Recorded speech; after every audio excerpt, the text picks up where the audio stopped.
Just to confirm with Jason too, when I am hovering on my screen I'm sharing here, can people see when that toolbar comes down? Or not really? Jason, I'm not hearing you. Hmm. Can you hear me? I can hear you. Yeah, something must be off here. I can hear you guys now. I could not before, so People can hear me? I can now. Richie. I'm assuming everybody can hear me.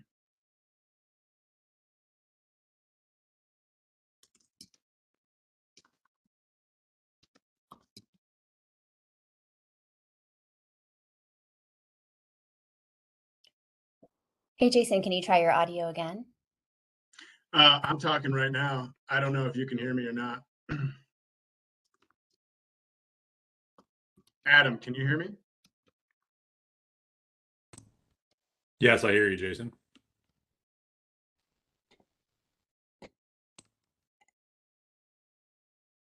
So I don't know what's going on. Is something messed up?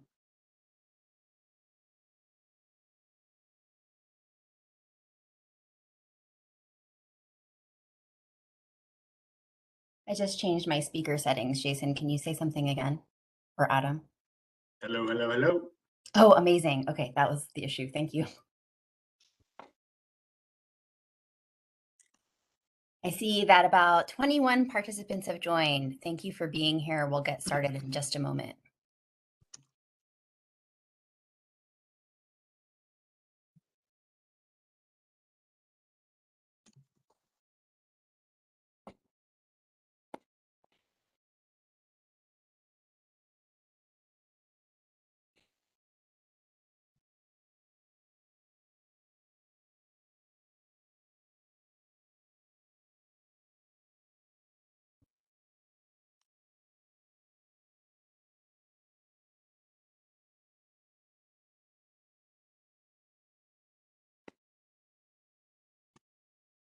Thanks everyone for joining. I know it's 9:30. We're just going to give people a few more minutes to join this morning. Thanks for being here.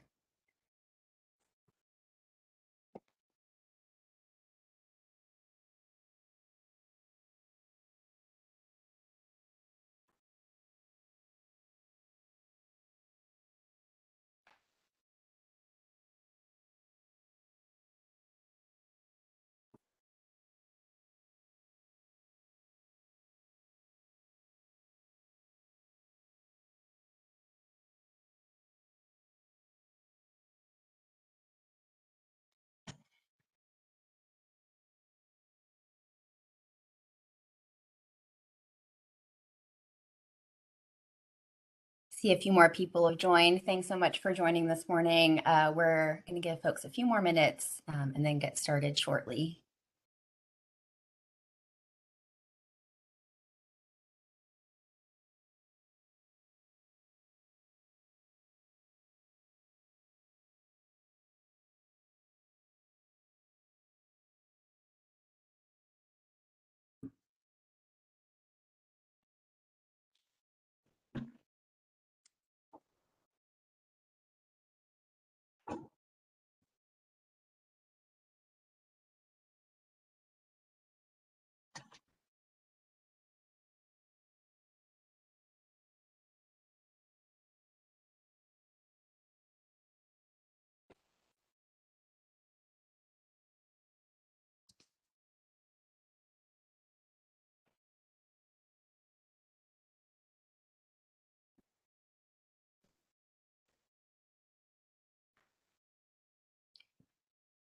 See a few more people have joined. Thanks so much for joining. We're giving folks a few more minutes to get logged in and we'll get started shortly.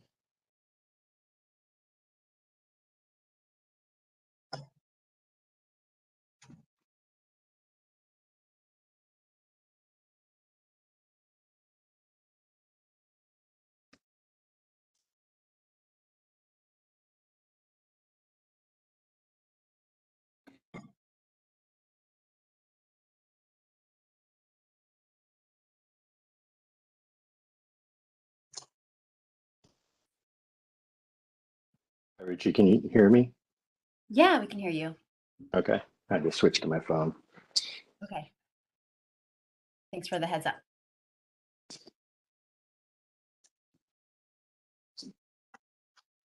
You know, you can only try it so many times. 6 was my number. Ruchi, can you hear me? I can. Good. I'm glad that your audio is working now. I resent an invite to David Brocksmith. Okay, thank you. You're welcome.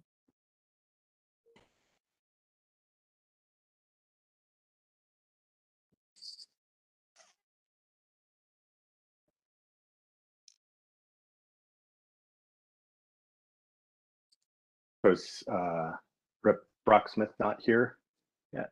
Not yet. I'm just going to send him a quick note. Okay.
Well, let's get started. We'll see if Rep Brocksmith might join a little later. I sent him a note. Thanks everyone for joining today's meeting of Floating Offshore Wind Study. My name is Ruchi Sudhir. I'm Associate Director for Strategic Engagement at the department. I'll be serving as the facilitator and moderator for today's discussion. And before we get started, I'm going to hand it over to my colleague, Alan Zelinka, who's the Assistant Director for Innovation and Planning, for a brief welcome. Go ahead, Alan. Thanks, Ruchi. Well, welcome everybody, and thank you for participating in the second Floating Offshore Wind Study meeting. I was going to, at this point, thank Representative Brocksmith for being here and sharing some opening remarks, but we'll do that later. I want to take a little moment and share about Oregon Department of Energy's mission statement. Those of you who are familiar with ODO, Oregon Department of Energy, this slide shows our mission and articulates what we do. Our vision statement is leading Oregon to a safe, equitable, clean, and sustainable future. Short and succinct, but very powerful. We also have a relatively new mission statement, and that is the Oregon Department of Energy helps Oregonians make informed decisions and maintain a resilient and affordable energy system. We advance solutions to shape an equitable, clean energy transition, protect the environment and public health, and responsibly balance energy needs and impacts for our current and future generations. And the what we do portion of the slide is our position statement that supports how we achieve our mission statement with these 5 pillars and what we do. Several of the pillars are involved in our work on floating offshore wind, in particular, our involvement as a BOEM task force member and creating this study, which focuses on technology that could play a part in the equitable clean energy transition if we could figure out how to balance the needs and the impacts. So this study is also an example of how Odo is bringing together energy data, information and analysis to help us support the conversation about problem solving around Oregon's energy challenges and energy future.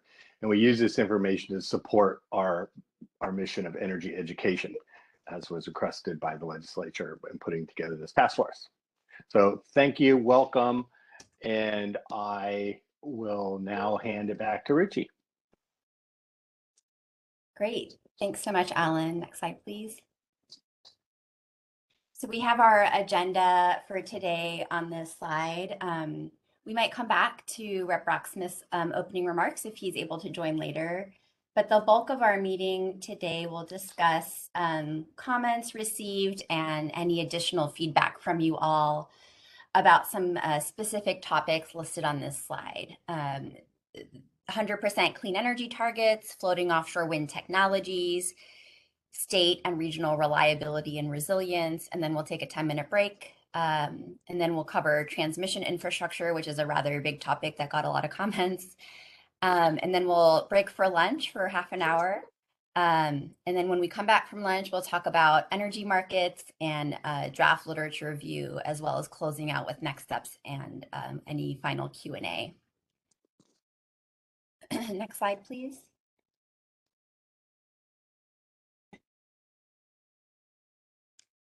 So just a note on how our meeting will be facilitated today. You'll see on the sort of right side, there's some of you who are attendees or participants and some who are panelists.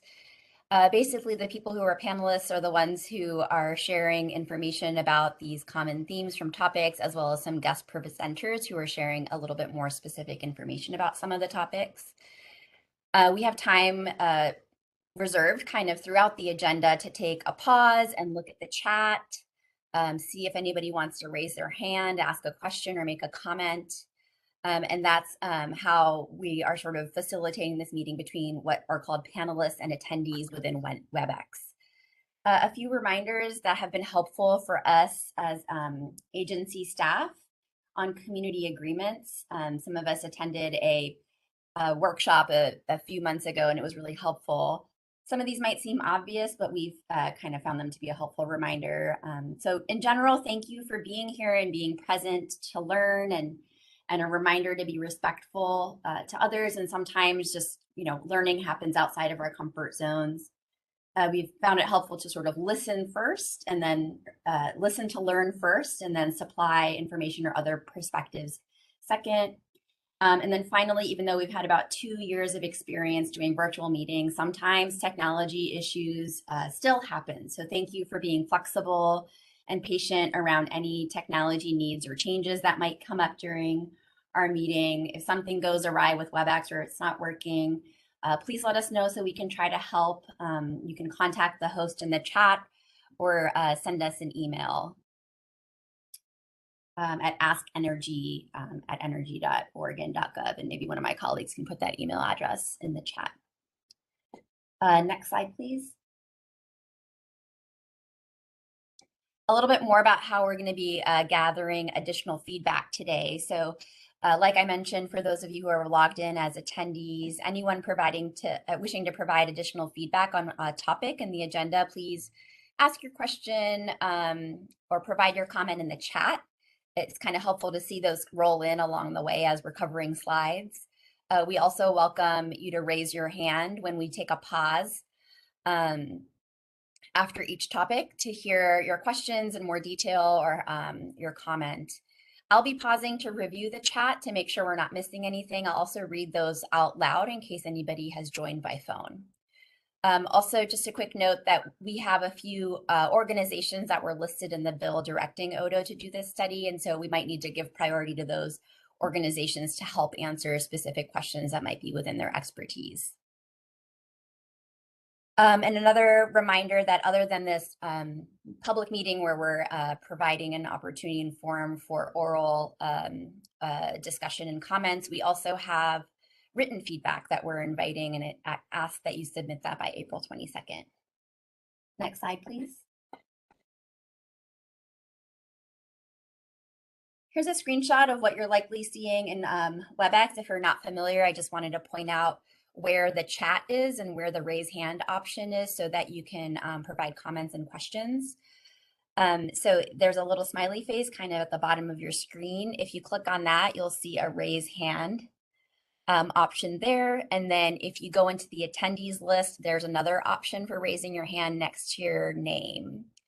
And then under the list of participants, panelists, and attendees, you'll see a box for chat, and that's where you can add your questions and comments into the chat. Next slide, please.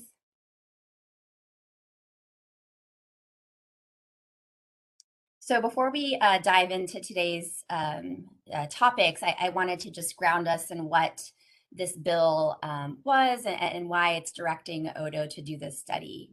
The bill starts with several whereas statements that provide information about the legislature's intent in this topic. It then describes Oregon's goal to plan for up to 3 gigawatts of floating offshore wind by 2030. Just a note that this is a goal to plan without specifics on how to plan. Also important to note that the bill does not commit Oregon to deployment or procurement targets. A few other states like New York and California have had floating offshore wind related legislation that goes further than this and takes a slightly different approach with those targets. Next slide, please. Core elements of how we're implementing the bill. We have conducted a literature review. A draft literature review is on our website for your review. We have to collect stakeholder feedback. So we're doing that in a few different ways, including these meetings with comments and questions, as well as written comments on our portal. We've used the literature review to identify the topics for feedback. So they're kind of connected in that way. And we're required to host public meetings. This is one of them. And then finally, there's a report to the legislature on this study due on September 15th of 2022. Next slide, please.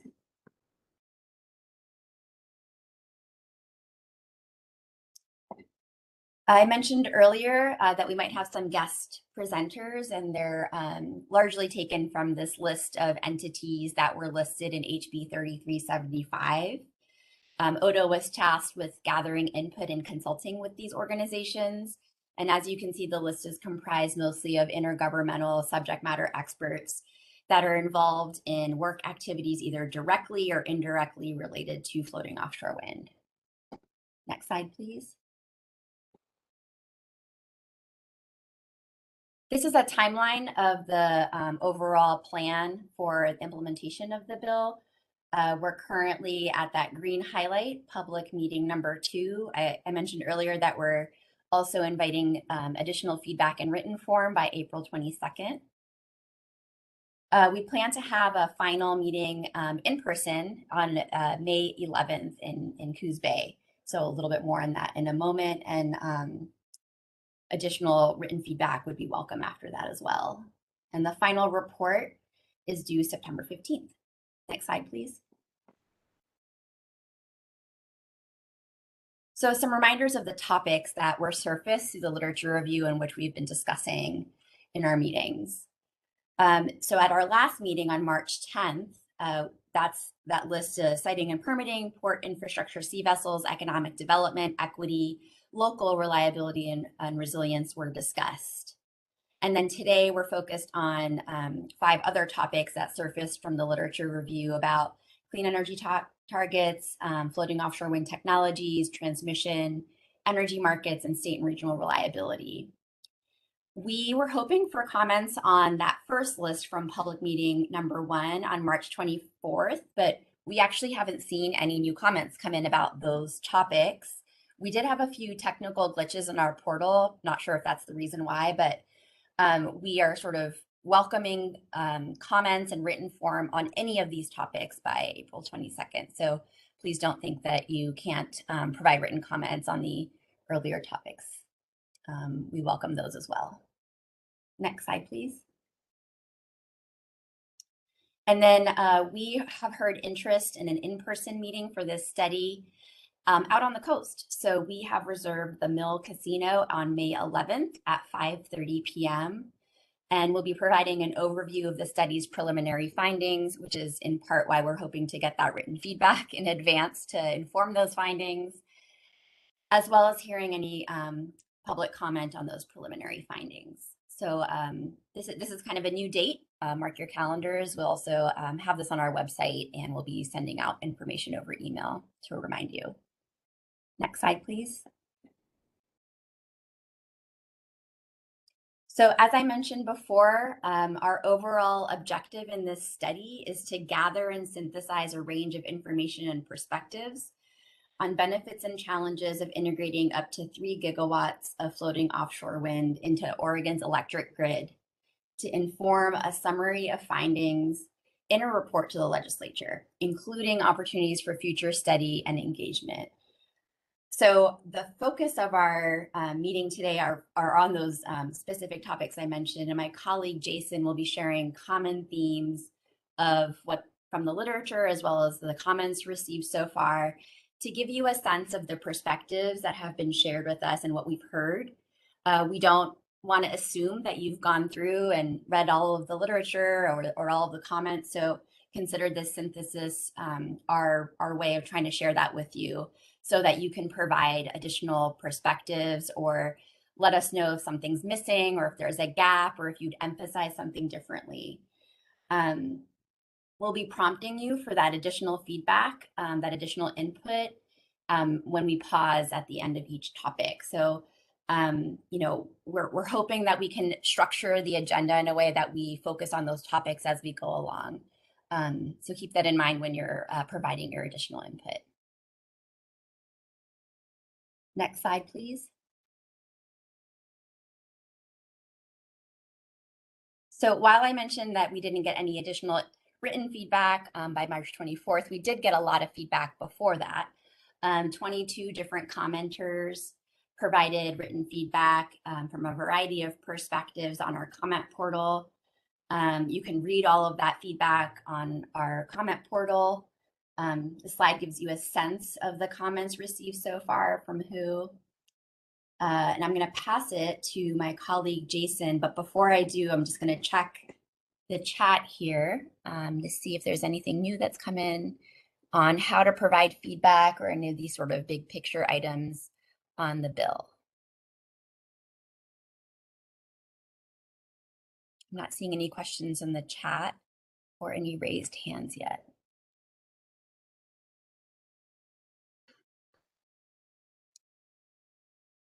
Okay, well, I'm going to pass it to my colleague Jason to get us started on the first topic, 100% clean. Go ahead, Jason. Hello, everybody. Welcome to our second meeting. Let's see here. Yes, our first topic for today is 100% clean energy targets. So before we launch into an overview of the feedback we heard on this topic, I thought it'd be good to do a quick refresher and share some analyses projecting what the ballpark scales of renewables necessary to achieve clean energy targets could look like in the future. Here on this slide, we see the clean commitments that are in place and growing across the country. When we look to the Pacific Northwest, we have the state of Washington committed to 100% clean by 2045. Idaho's largest utilities, Idaho Power and Avista, also committed to 100% clean by 2045. And the adoption of House Bill 2021 here in Oregon last year committed the state's largest utilities and electricity service suppliers to 100% clean by 2040. So outside the Pacific Northwest, we can also see neighboring states of California and Nevada have clean commitments. California aiming to be 100% clean by 2045 and Nevada to be 100% clean by 2050. So a bottom line takeaway here is that Oregon and many other states are looking for more sources of clean and renewable energy.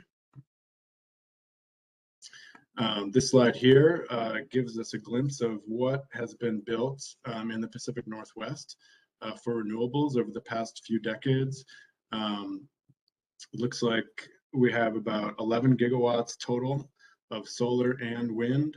Onshore wind is the big blue graphic here. About 10,000 megawatts or 10 gigawatts of wind and an increasing amount of solar in recent years. So that totals up to about 11 gigawatts. So this just kind of helps paint a picture of where we're at. These numbers, and I have some numbers on the next slide, graphs, numbers, however you want to look at these, that are all from the work leading up to the Power Council, the Northwest Power Council's 2021 Regional Plan, Power Plan. And the next slide can zoom out a little bit here to the entire Western interconnection, so all the west-wide states.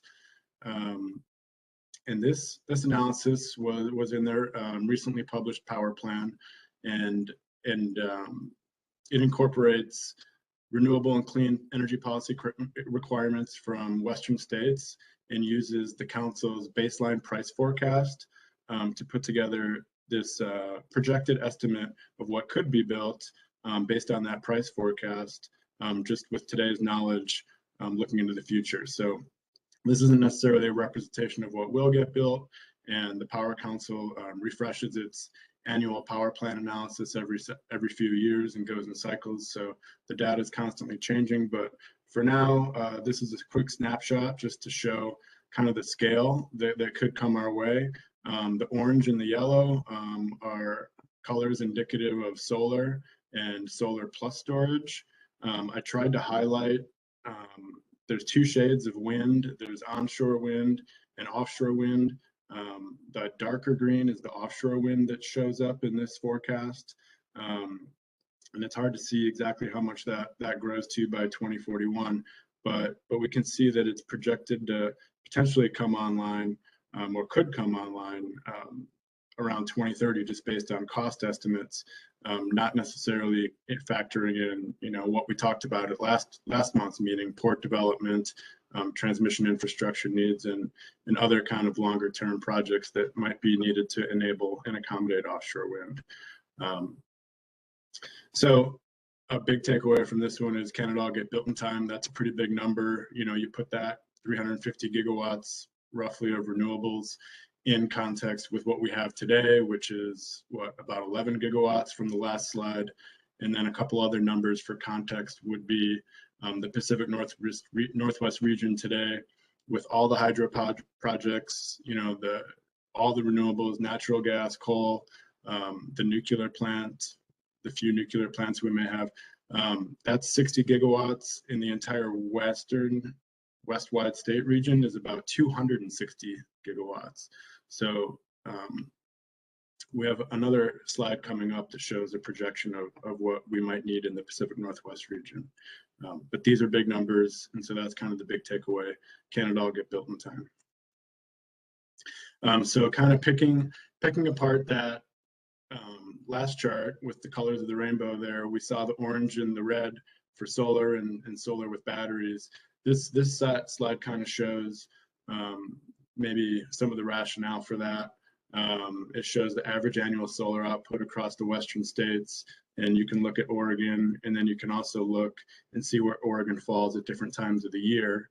And so, seeing a bunch of colors on that Northwest Power Council slide means that there's opportunity for a lot of diversity, and diversity could be critical, and probably will be critical to meeting our clean energy needs. So here's some more information on solar in the region. And then here's I thought would be a good slide to look at wind. Both these graphics are for, wind on land and in the offshore environment there. The chart on the left shows average wind speeds. So irrespective of kind of the value of what those wind speeds might be for the power grid. And then the chart on the right shows an estimate of kind of how the power grid could value these offshore wind resources. In addition, it also shows kind of respective relative values for the onshore wind. And so you can kind of look, you see Montana and Wyoming have a lot of high quality wind resources. And then what jumps out closer to Oregon and in the offshore environment is those strong indications, the heavier dark blue colors on the left and the heavy dark orange colors on the right for Southern Oregon and Northern California offshore wind. So again, this is part of a diversity approach. There's lots of trade-offs with all renewable resources and traditional resources. And so, having a lot of options is helpful, and it's going to require a balance. Here's kind of a snapshot of some other relatively recent studies looking at 100% clean energy systems and pathways to achieving economy-wide decarbonization, so not just the power grid. So both these studies here, and I'll give credit to Evolved Energy Research, and links to these studies are at the bottom there. They were the consultant group that did this analysis. Both studies explored pathways for economy-wide decarbonization, which means the study not only accounted for new renewables necessary to transform the electric grid to 100% clean, but also accounted for new renewables necessary to decarbonize other sectors that currently rely on fossil fuels to meet their energy needs. They found the most cost-effective path for decarbonizing other sectors, such as the transportation sector, requires electrification and electrolysis to produce clean fuels, and that will drive significant electricity load growth over the next 30 years. And so it's the electrification and electrolysis that are also two key drivers for the scale of renewables needed to build to achieve 100% clean energy across all sectors of the economy. Looking at the left, we see a projection for 80 gigawatts of new wind and solar by 2050. That's for the Pacific Northwest region as a whole to decarbonize across all their economies. And then the chart on the right is an Oregon Clean Pathways study, a more recent study in 2021. That study used updated cost numbers, cost estimates and projections for all resources, including floating offshore wind. And that's kind of the interesting result for the Oregon analysis, is that it shows not only 35 gigawatts of new wind and solar for 2050 or by 2050, but also the 20 gigawatts of floating offshore wind interconnecting into the Oregon grid would help Oregon meet its 100% clean challenges, clean commitments, and will also help neighboring states achieve their commitments as well. So the main takeaway from this slide is that cost projections for floating offshore wind are decreasing, and the Oregon Clean Pathways study shows how floating offshore wind is an emerging option that can help Oregon and other Western states achieve their clean energy goals. And another takeaway is that this scale of renewable development will require transmission expansion. In the study, I actually identified transmission as a clear challenge Oregon will face in the near future, and that Oregon is not unique in this regard, and that regional cooperation with neighboring states is necessary to plan for these regional transmission solutions. I said a lot. I have one more slide that kind of wraps everything up. Anything from maybe other folks on the line from the Oregon Department of Energy that they'd like to add here?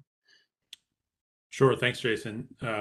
This is Adam Schultz, the lead of the electricity policy team at the department. I just wanted to emphasize some of the points Jason just made. One, really the scale of what we need to do to develop clean energy, both in Oregon, the region, and the West in the decades ahead is really pretty astounding.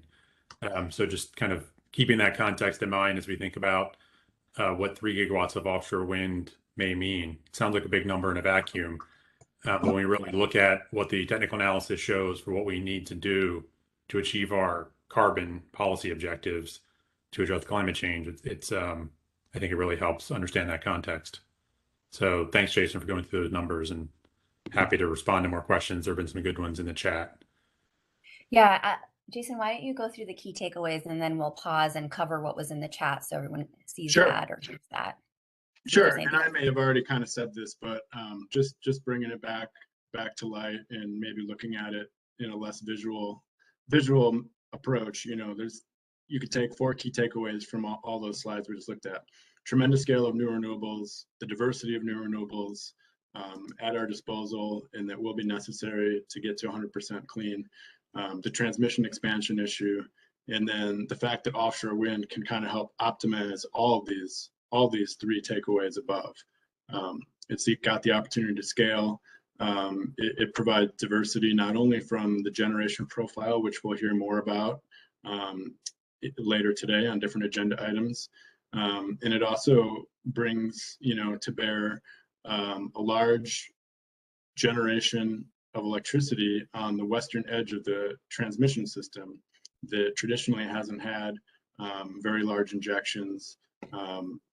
And so it can balance transmission flows, and there's just opportunities to use it as another tool in the toolbox to kind of help optimize really everything. So.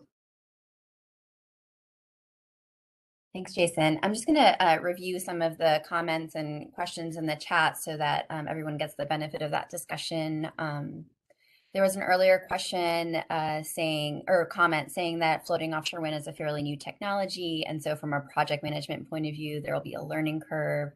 Will we be able to hit the 2050 goals of an additional 17 gigawatts?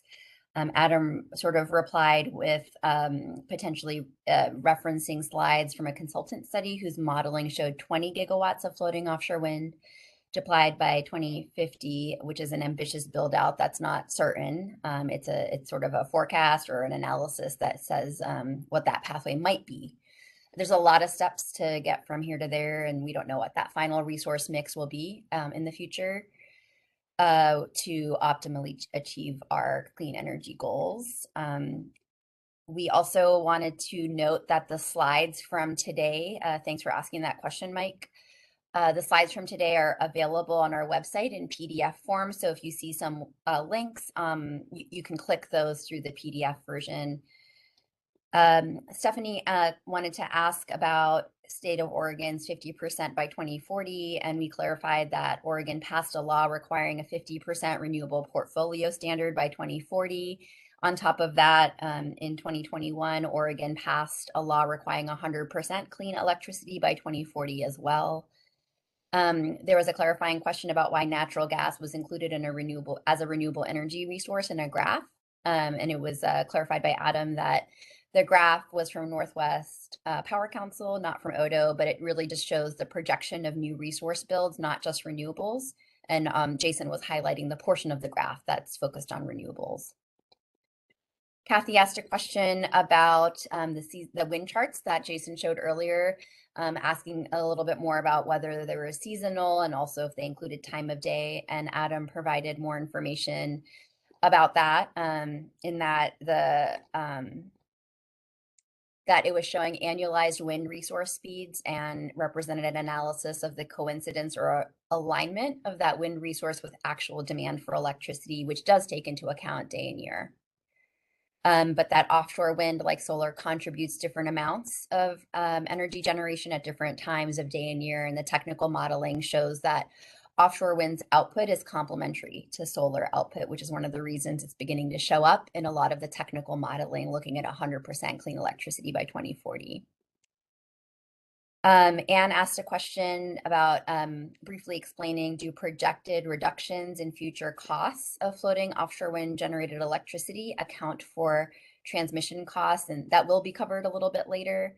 Adam shared that transmission expansion is likely going to be required to achieve climate policy objectives, whether that's to develop offshore wind, solar, or simply reinforce the ability to transfer power with other regions across the West.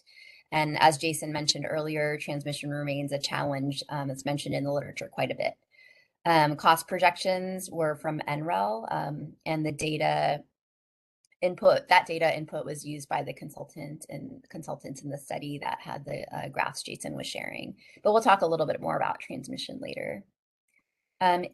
Any other sort of questions or comments about what Jason's covered so far?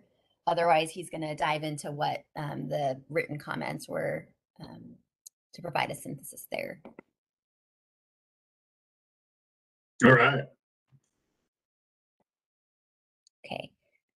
Just one more comment from Mike. It looks like tremendous scale of renewables indeed. Yep, that is the takeaway. Thanks, Mike. Go ahead, Jason. Okay, this is kind of a format for anybody who was in the March meeting that we're just repeating for this meeting. These numbers that you'll see throughout kind of these introductory slides where I refresh on the key topics that we're going to talk about and that we receive feedback on. They correspond to the prompting question document that the department put together early on back in the beginning of the year. And so if for folks that wanted to follow along or want to refresh on the complete kind of list of questions, that link's available for folks to click on via the PDF of the slide deck that's available on the website that Ruchi just pointed out. And then yeah, this one only had basically one big question with a few, strands of questions bundled into it, but it was basically, asking folks, how do they expect floating offshore wind to contribute to these 100% clean energy targets? So these were the themes from the comments that we heard. I'll probably just kind of paraphrase these and not necessarily read them all for everybody, but it's almost just as easy just to read through them. Floating offshore wind is going to be critical to meet Oregon's climate goals. Studies that I kind of just referenced, in addition to other studies, they do show this tremendous scale of gigawatts necessary to meet those targets, and that offshore wind can contribute. Floating offshore wind can balance with solar. So we saw those maps where solar and wind are available on the western landscape, and they kind of balance each other out. Some folks specifically noted the ability to contribute energy during the winter peak season here in the Pacific Northwest, when our heating loads increase and our solar kind of disappears and the days get shorter. Floating offshore wind could also be part of the solution to help Oregon and surrounding states meet their clean energy and climate goals. And some amount of floating offshore wind can play a role, assuming minimal impacts to the environment and ocean ecology. Then we have a few other ones. Floating offshore wind represents a great replacement resource at gigawatt scale for regional fossil fuel and hydro projects that may be retired. This gets back to that, it's called capacity credit. Capacity factor is another term. They're kind of related but different, but they generally show when resources are available to meet load and produce energy. So floating offshore wind has high values, and I think that's why the comparison is made to fossil fuel and hydro projects, because they're also available many hours of the day.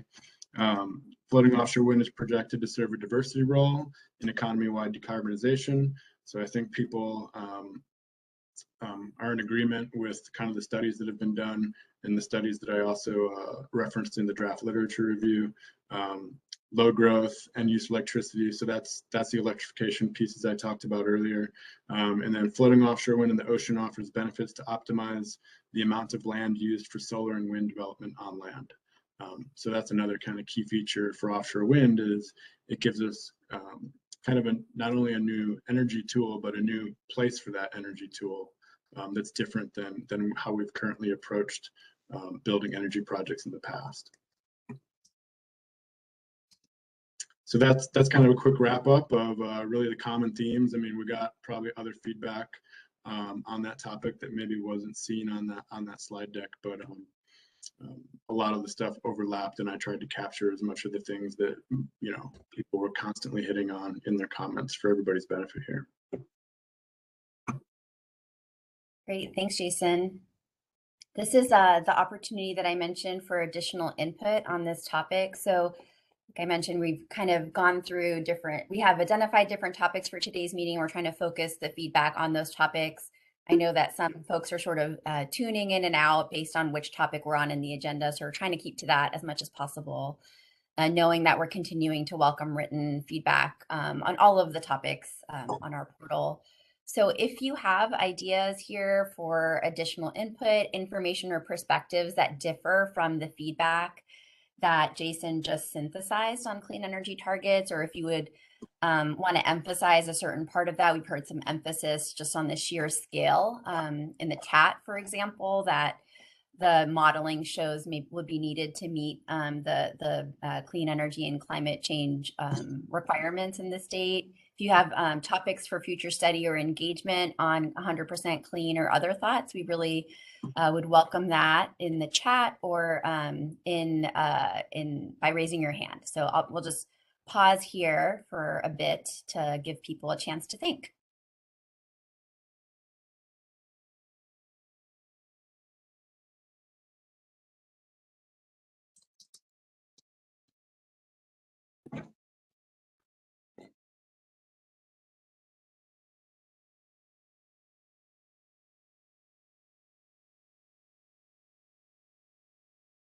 Not seeing any raised. Oh, I think I see a raised hand from Harvey.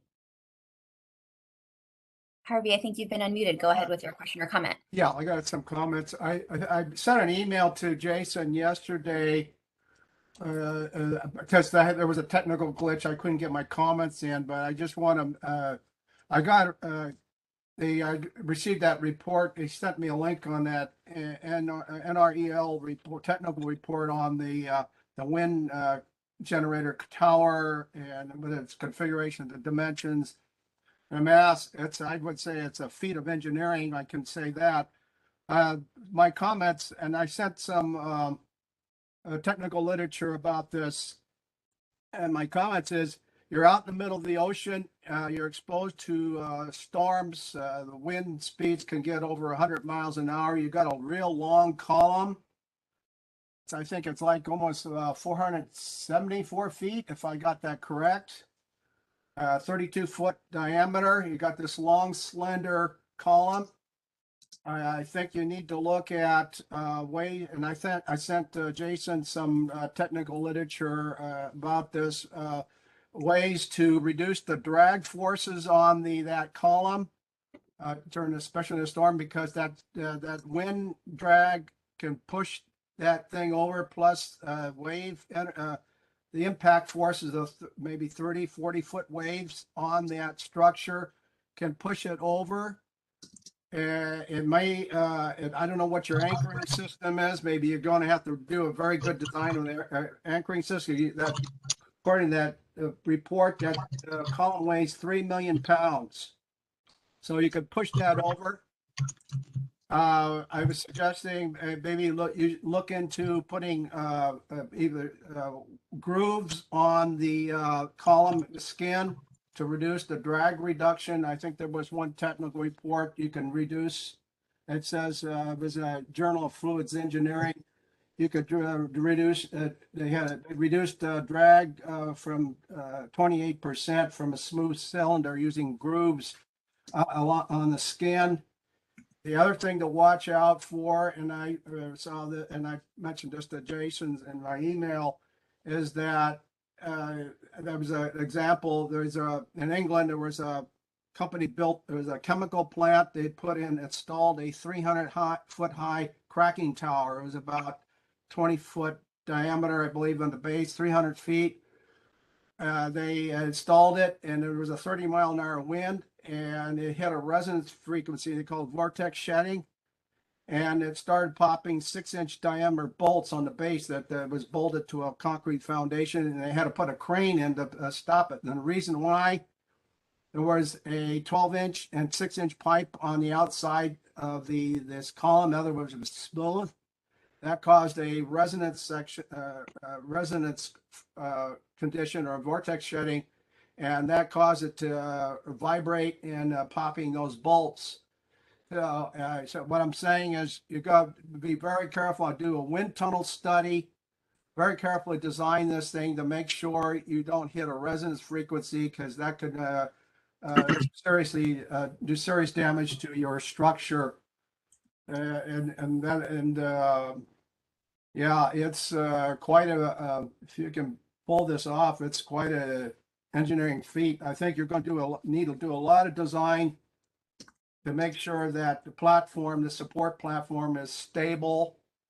If you're using ballast, you might want to put in baffles to make sure that the ballast seawater doesn't slosh around, adding to this rocking motion.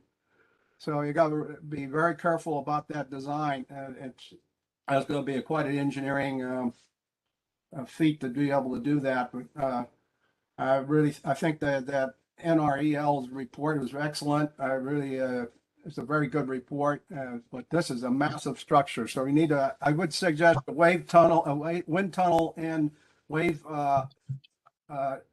tank studies to be done before you do the final design, and that's my main comment on that. That's great. I'm sorry about the technical issues, and I'm glad that you got in touch with Jason. It's almost like the comments that you made were just totally ready for the next topic, in which we actually have folks from NREL on the line. to speak to some of those topics. I see Patrick from NREL, I think, has his hand up. If you want to respond briefly, Patrick, and then maybe reserve the bulk of the discussion for that topic. Go ahead, Patrick. Yep, you can hear me? Yep. Great. Yeah, I think those are all very important considerations in the design process, both for the turbine itself and for the floating substructure. There are a number of different companies and engineering firms and different regulatory and standards agencies like the International Electrotechnical Commission, which have a set of established design standards for offshore wind turbines and floating offshore wind turbines that are informed by many of the concerns that you described. Thank you. Great. And I think we're going to hear a little bit more about some of those topics later in the agenda. So looking forward to that. Thank you very much. Yeah. I wanted to just review some of the things in the chat as well. There has been a good discussion about transmission. So I'll just mention that has been continuing, as well as comments around needing to consider the scale of the fisheries that will be impacted by the potential for that build out. Questions about accountability mechanisms in place to ensure tribal consultation, labor standards, and protections for ecological and cultural resources. We mentioned that we covered some of those topics at our last meeting, but want to continue to receive written feedback on those topics through our portal. We also kind of talked about in the chat, the development of all energy resources, except for maybe energy efficiency and conservation, have the potential for adverse impacts. Solar has significant land use impacts. Hydropower has impacts on endangered salmon and steelhead, and offshore wind has potential marine impacts. And all of these impacts will need to be balanced against the state's clean energy and climate policy requirements and objectives to transition away from fossil fuels. We also got a question about whether the impacts of hydrogen was going to be part of this study, since there's been some discussion about being connected to future floating offshore wind proposals. We actually have a ongoing study about renewable hydrogen that the legislature asked the agency to do. So would point folks to that study, which will be having some public meetings in the near future. Question about renewable energy. Will there be enough renewable energy to meet reduction of coal by 2030? And will gas, which seems to be increasing as coal decreases, be used? There was some discussion in the chat about retiring coal units as predominantly being used to serve the load of investor-owned utilities, and those utilities are actively procuring new renewable resources to replace those coal resources as they retire, which is being conducted in planning and procurement processes under the oversight of the Oregon Public Utility Commission. There was a follow-up question about the projected 20 gigawatts of offshore wind by 2050. Would that 20 gigawatts need to be developed off Oregon, or is that amount developed anywhere off the coast of the West Coast and be available for the regional grid? I think that I think we don't know, but there is some discussion in the chat about the dependencies for connecting to the grid. But yes, I think that there is not a location specific details in those forecasting.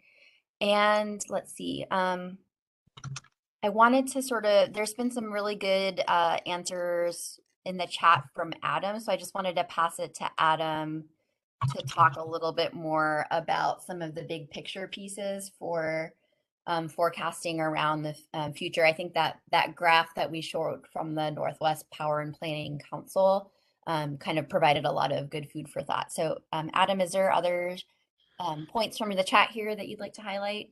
Yeah, I gotta say, great questions, everyone. You've been keeping me busy. So, one thing I will just note is that absolutely the scale of what all the technical analysis shows we need is really enormous. And everything has trade-offs. So certainly here are the concerns about the potential marine impacts. Definitely need to balance those against the impacts from other types of resources. and all that in the context of needing to decarbonize our energy sector to meet our climate objectives to try and mitigate the impacts of climate change. There was a note about energy efficiency. I will note certainly that is priority number one resource both in Oregon and across the region. And the studies that Jason showed certainly aggressively look at energy efficiency first. So what you're seeing though is the build out of resources that are still needed once you achieve maximum savings from energy efficiency. One of the reasons for that, of course, is the analysis showing that the most cost-effective way to meet our carbon objectives is to electrify a lot of end uses that are currently served by fossil fuels. So transportation, of course, being the biggest there. So if you think about the enormous amount of energy the economy uses in the form of gasoline and other liquid fuels for our transportation sector, transitioning that to electricity, first off, is actually significantly more efficient in terms of total BTUs per power output you get for the vehicle. So actually, it's quite a increase in energy efficiency just by conversion from fossil to electric, but we will have to build out a bigger power sector to accommodate that load growth. So energy efficiency is certainly taken into account. But yes, there's a lot to be done and a lot of trade-offs to consider, and we have a long way to go. But thank you for all the questions, and I'll keep answering as best I can. Yeah, and part of the reason that I'm kind of reading it out loud is we do have a few people who have joined by phone, so just want to make sure that they're able to hear and participate. And for those of you on the phone, if you want to raise your hand to ask a question or make a comment, you would hit *3, and then you would hit *6 after we call on you to unmute yourself, and then you would hit *6 again to mute yourself after you're done. Thanks, Adam, for that kind of sum up. Just a couple more things. Amy mentioned in the chat that adding that analysis on climate change potential impacts to marine ecology is also important. Questions about how will Odo consider how turbines in the marine environment will interfere with navigation radar. I think that was a good topic of discussion that was covered in the first meeting, but I think, Mike, if you have additional thoughts on that, we'd welcome those in the comment portal. Question from Max about recognizing the tremendous scale of new renewables necessary for the 2040 clean electricity target. How will Odo be considering and mitigating potential and likely failures in reaching that target related to floating offshore wind? Special considerated expedited permitting, facilitating agency and utility cooperation.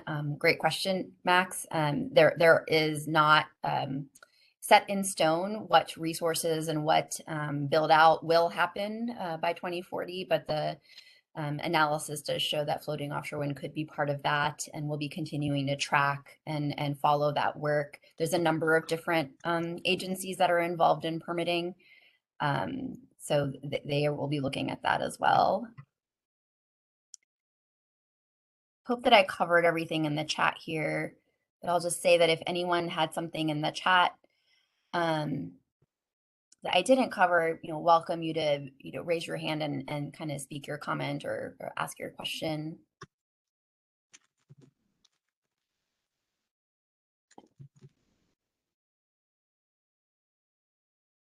Not seeing any more raised hands yet. So now might be a good time, Jason, to keep going.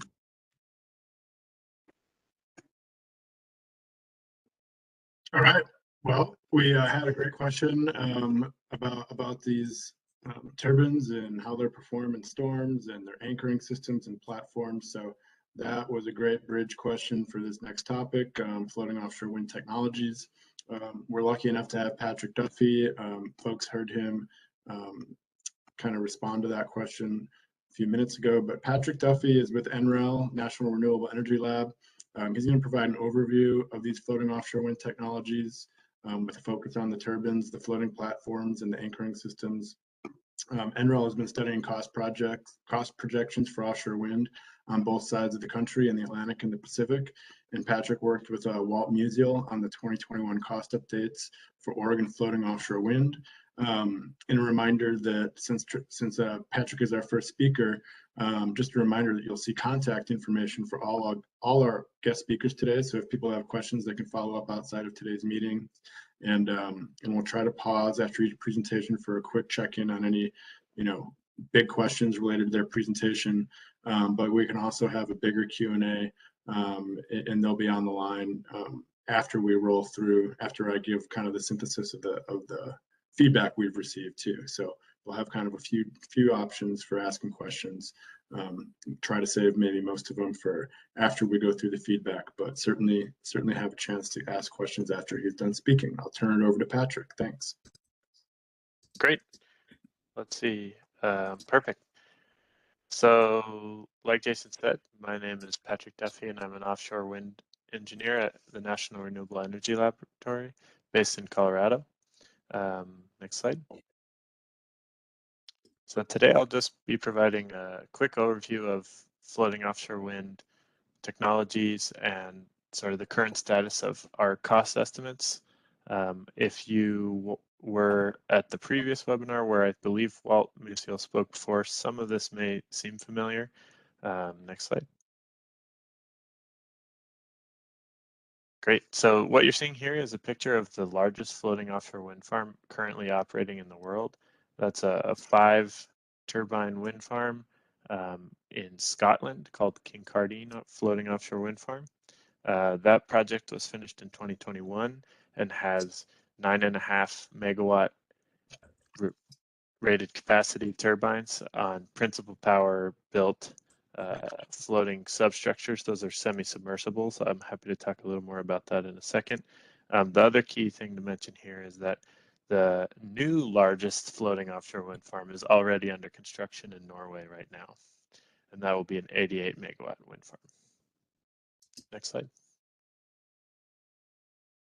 What I want to highlight with this chart is that today we're in the very early stages of floating offshore wind deployment globally.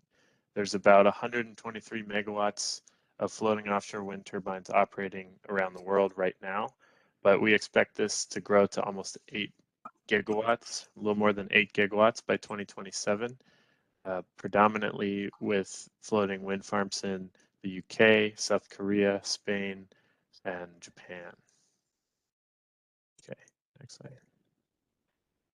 So what I want to emphasize is that the fixed bottom offshore wind industry is already well established. There's about 50.5 gigawatts of offshore wind turbines operating in the world that are on rigidly attached substructures. Those are foundations that are mounted directly into the seabed rigidly.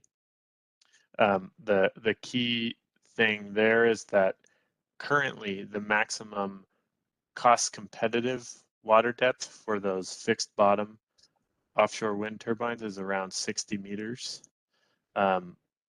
The advantage of floating is that it allows you to go further offshore or into new regions where there are deeper waters. So currently the maximum water depth range that we believe is technically feasible for floating offshore wind farms is about 1,300 meters water depth. So we included those depth ranges in the cost study that we did last year for Oregon. And based on the water depths, the bathymetry profiles in Oregon, almost all of offshore wind built in Oregon waters will have to be floating just because the water depths are so substantial. So with that in mind, just to recall that number, there's about 123 megawatts of floating offshore wind currently, but we expect exponential growth between now and 2027. The table on the right just shows you where the global distribution of newly added fixed bottom offshore wind capacity in 2021 came. All right, next slide. So we talk about floating offshore wind turbines and the substructures that we showed on the previous graph. This is another image just illustrating the three sort of main archetypes of floating offshore wind foundations or substructures. So the there are many different technology providers all competing to innovate right now as that exponential growth is coming. So spar technology achieves stability with a really heavy ballast that goes deep below the waterline. The challenge is that you need very deep water drafts in order to be able to deploy this technology. So many ports aren't suitable because they don't have enough water depth to support that. The semi-submersible substructure type is very stable when you're towing it out before it's anchored up, and it achieves that stability with a lot of its mass concentrated near the waterline. The challenge there is that you have more exposure to the waves. With the tension leg platform, it is potential. One has the smallest footprint of the mooring system, which the graphic on the right shows to some degree, but it's also less stable as you're installing it, and it's only once you've tensioned those vertical cables that you achieve that static stability with the buoyancy tank. Great, next slide. So now I'll give you a quick overview of some of the cost modeling results that we generated last year. So this is from our study. These are heat maps of offshore wind energy costs expressed in terms of levelized cost of energy, which is a representative per unit cost of energy over the lifetime of a wind plant operation. Some people point out that this levelized cost of energy is really great when you want to just compare different technologies, but it doesn't capture the time, the value of when you're contributing that energy. I think that's one thing that Jason mentioned before is really important. And I think others will speak more on that later. I believe Marty is speaking, right? So, but this is levelized cost of energy is valuable for being able to compare different technology types just on a cost basis.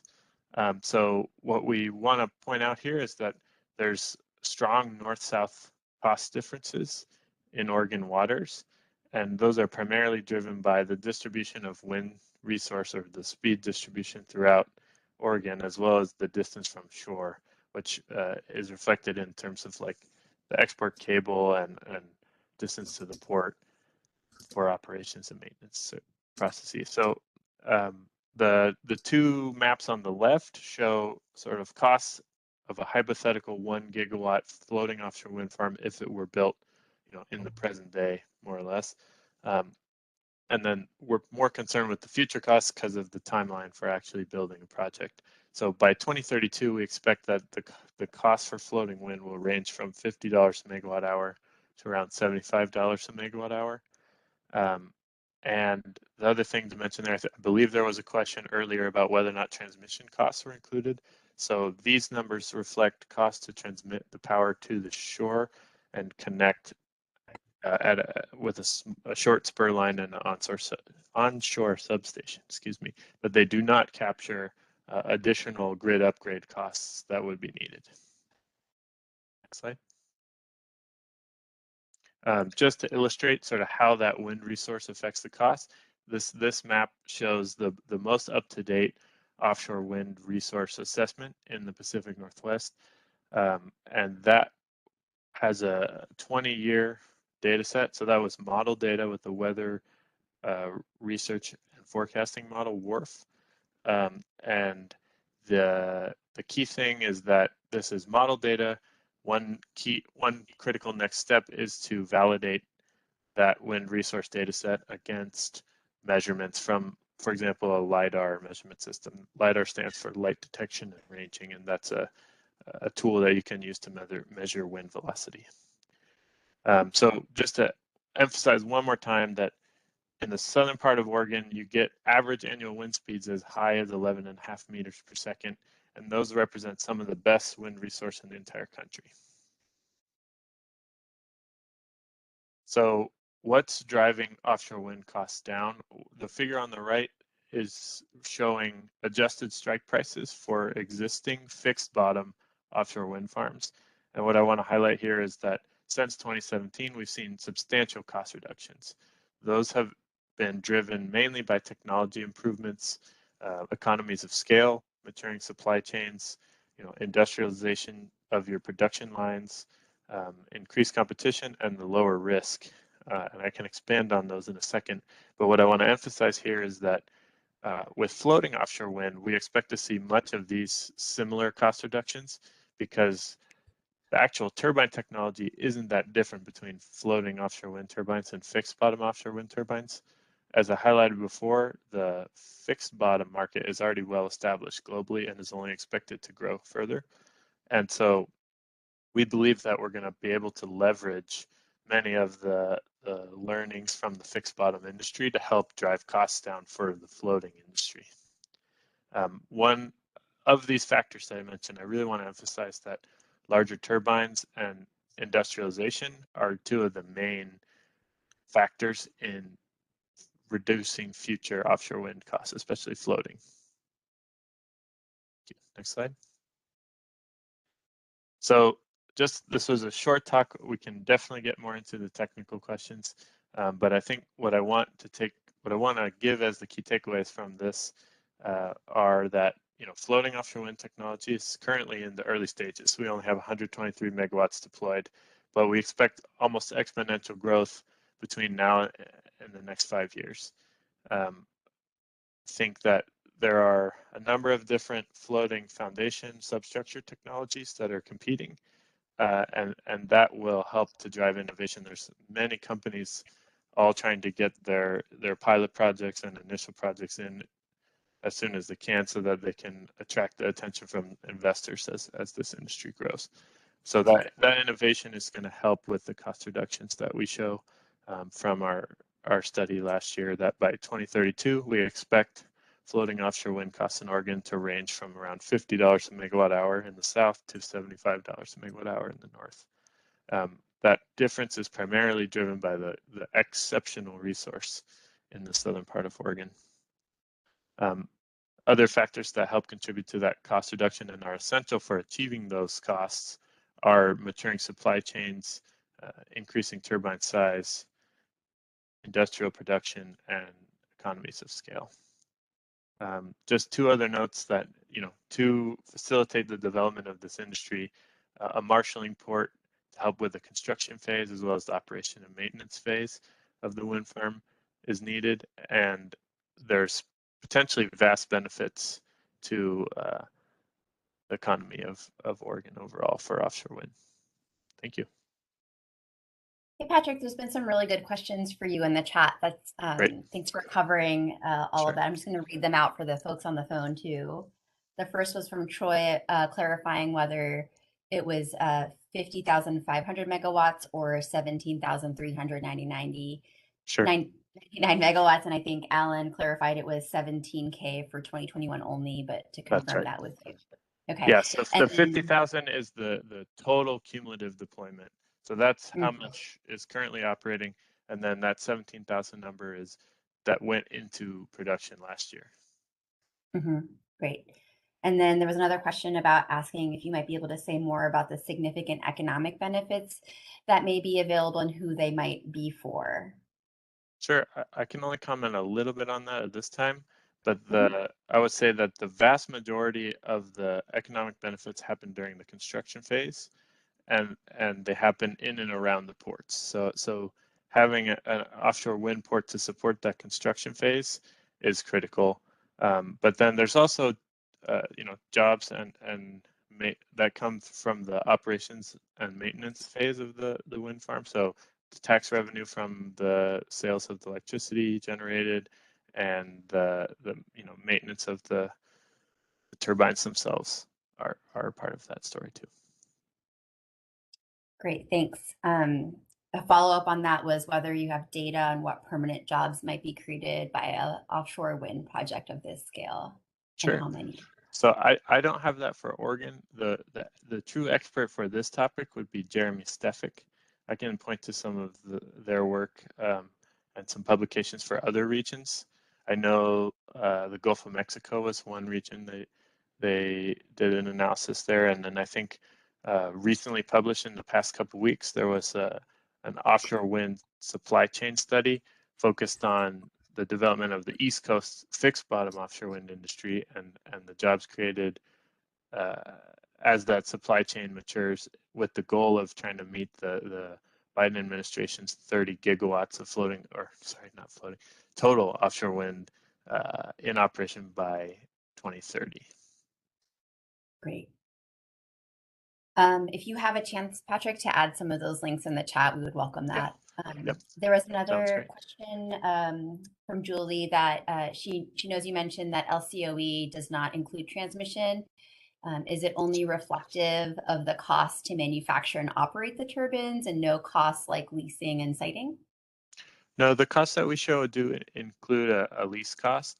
I will note that our default lease cost assumption does not reflect the most recent New York Bight lease sale, which had almost $4.5 billion of offshore wind lease revenue generated for the Treasury. So those prices are much higher than what we've historically assumed. I'm unsure of whether or not we could expect price levels that high for floating. I think there's just more uncertainty, as we emphasized earlier. There's floating is much more in the early stages. The Bureau of Ocean Energy Management, I think, hopes to auction wind energy leases in California in the next couple months or a year or so. So I think that might be a better indicator of what kind of lease prices we may expect on the West Coast. Great. I also just wanted to remind folks on the phone that *3 can allow you to raise your hand, and *6 allows you to mute and unmute. We're running a little bit behind schedule, but want to continue to welcome comments and questions. If you could limit it to about 1 or 2 minutes, that would be helpful. And let's see, I think I see Harvey's hand up. Go ahead, Harvey. Thank you. Thank you very much. Just have a comment on that semi-submersible platform. You mentioned that wave exposure might be a problem. I've seen designs for seawalls. They use a plate with holes in them to reduce the energy impact of the waves. So you got a plate full of holes, maybe 2 or 3 plates around your platform. That might help reduce that force of that wave there. And also another comment is, if you're having personnel on that platform for inspection, you may need to have some safety ropes or something, or protection from prevent personnel getting washed off the platform or from waves. So that's just a comment. Thank you. Yeah, absolutely. One quick note, I think those key challenges that I mentioned for each of the substructure technologies, they're not necessarily deal breakers. And I think just based on that King Cardine floating offshore wind farm and the pipeline of announced projects, currently the semi-submersible seems to be the preferred substructure type, mainly because it's easier to deploy than a spar or a tension leg platform. Great. I'm not seeing any other hands raised or questions for Harvey in the chat. So Harvey, if you're able to stay on the line, or sorry, Harvey already talked. Patrick, if you're able to stay on the line for a little bit longer in case other things come up. Sure, and I can answer some things in the chat while you continue. Perfect. Okay, thank you. Thank you. Thanks, everybody.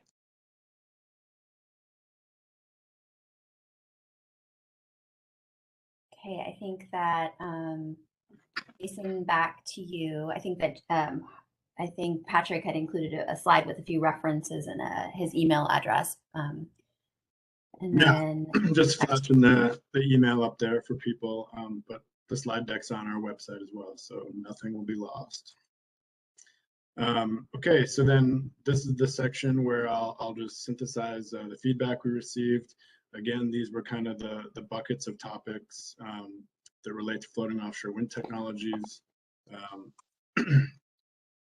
Here we go with some of the synthesis of those comments we received. Similar to what we just heard from Patrick, some broad broad acknowledgement that size is a significant contributor to overall project economics. Upscaling will be essential to lower the cost as much as possible. 15 megawatt turbines are already in development. The graphic below kind of shows, just to paint a quick picture, if you will.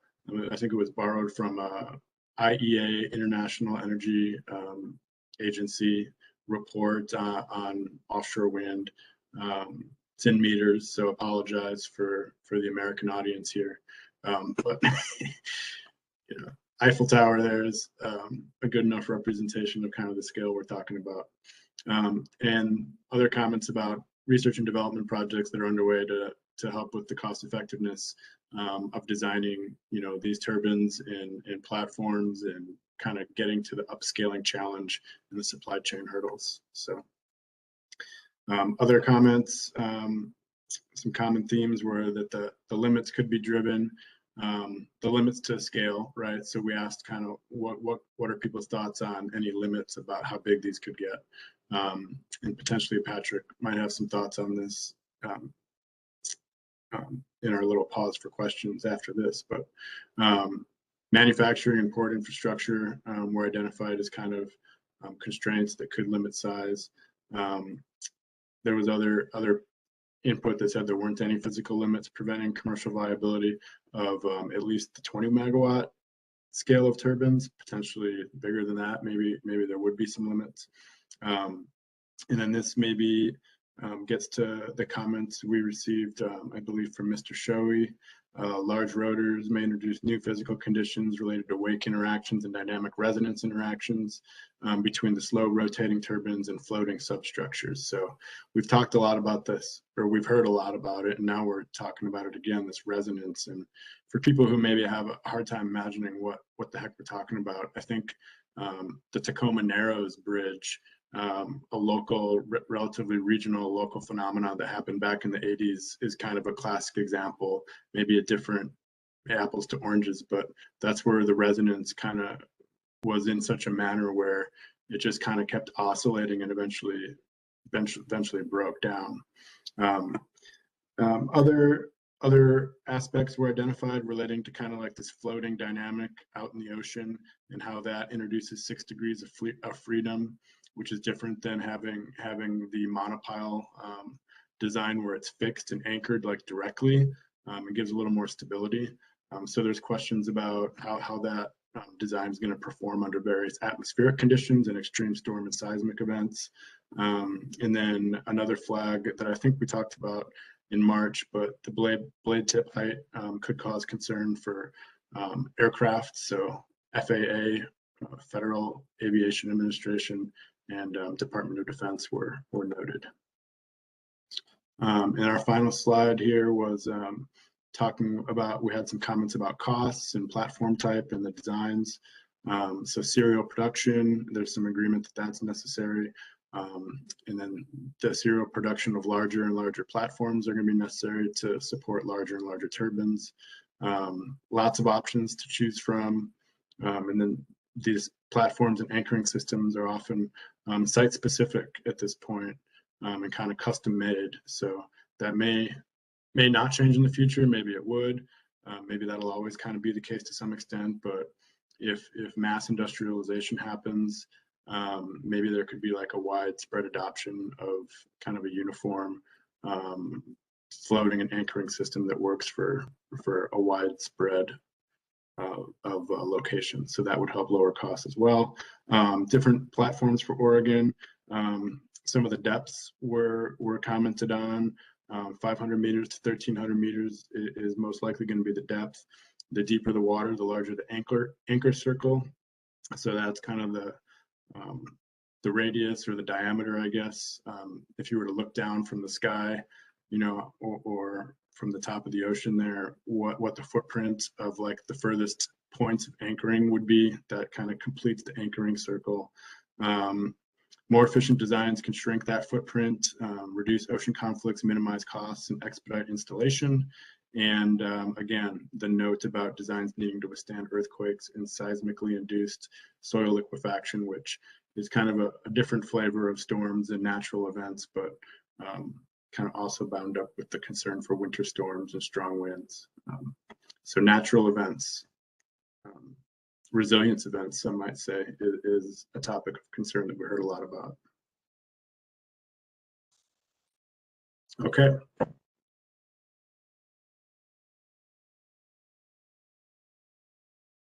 So if we have questions, or maybe Ruchi's on mute, but if we have more feedback.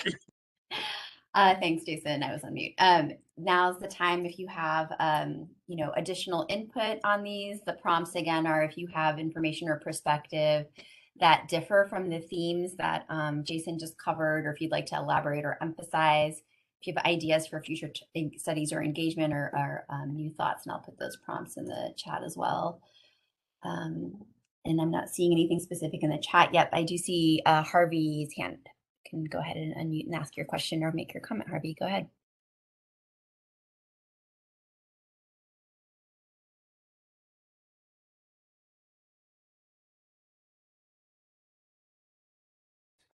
Thank you. One comment, I made a comment before, and I think NREL mentioned that they were going to put these platforms off well offshore.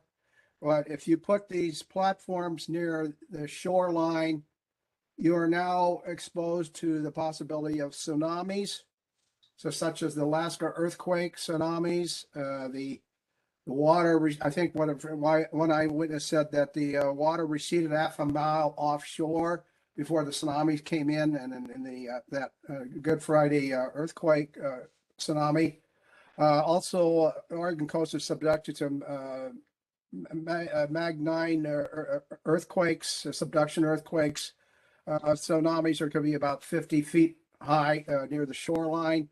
I did a rough calculation. I think the American Civil Engineers had a rough estimated a way to estimate the impact force of a tsunami on a fixed platform, like that was shown in the NREL technical report. I got a rough impact force of 9 million pounds on that platform. That would shear it off. It would shear that thing off. So I think it's a good idea to keep the platforms well offshore, away from where the tsunami zone is. That's my comment. Gotcha. Thanks, Harvey. I see Kathy's hand raised as well. Kathy, would you like to go next?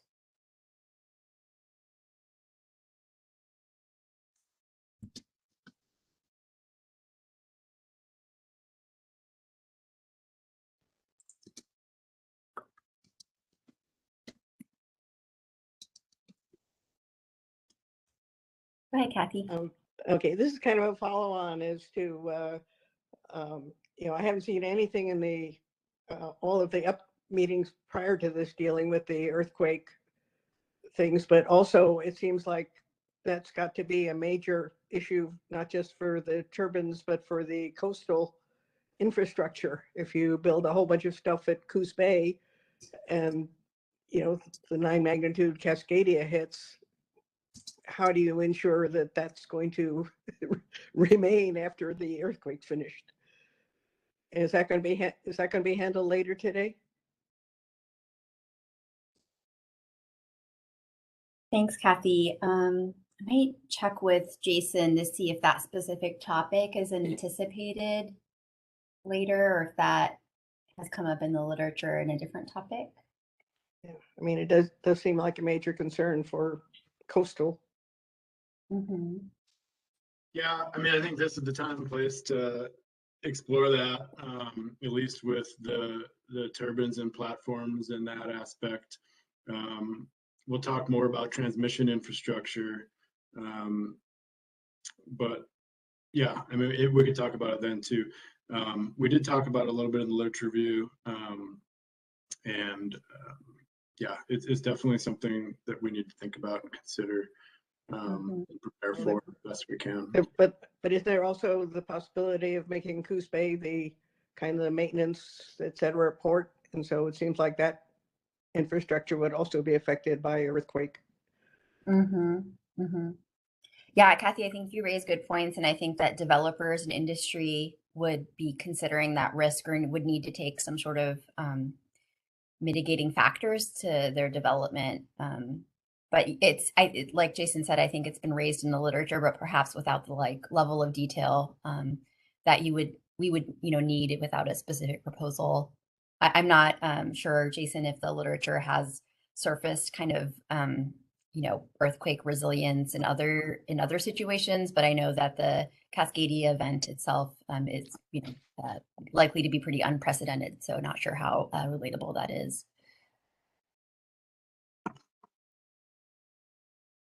Yeah, Thanks for I mean, I remember from the literature review that, and even just circling back to, I think Patrick did a good job of highlighting that there's only 100 megawatts in the world right now. So, with a 10-year learning curve and seeing those projects and new projects come online and trying to understand the risks exposure there, especially with Japan, if Japan and some of those other countries along on the other side of the Pacific Ocean that are kind of along this ring of fire that people have heard about, I would expect they have kind of similar exposure, especially, we remember probably it was 10 years ago already, but recently the anniversary of the Fukushima earthquake. So it's a concern for not only offshore wind, but kind of any energy resource on the coastal environment that would be exposed to earthquakes. So we might get some lessons learned and some more advancements on the design and track record, of performance in situations like that over the next 10 years.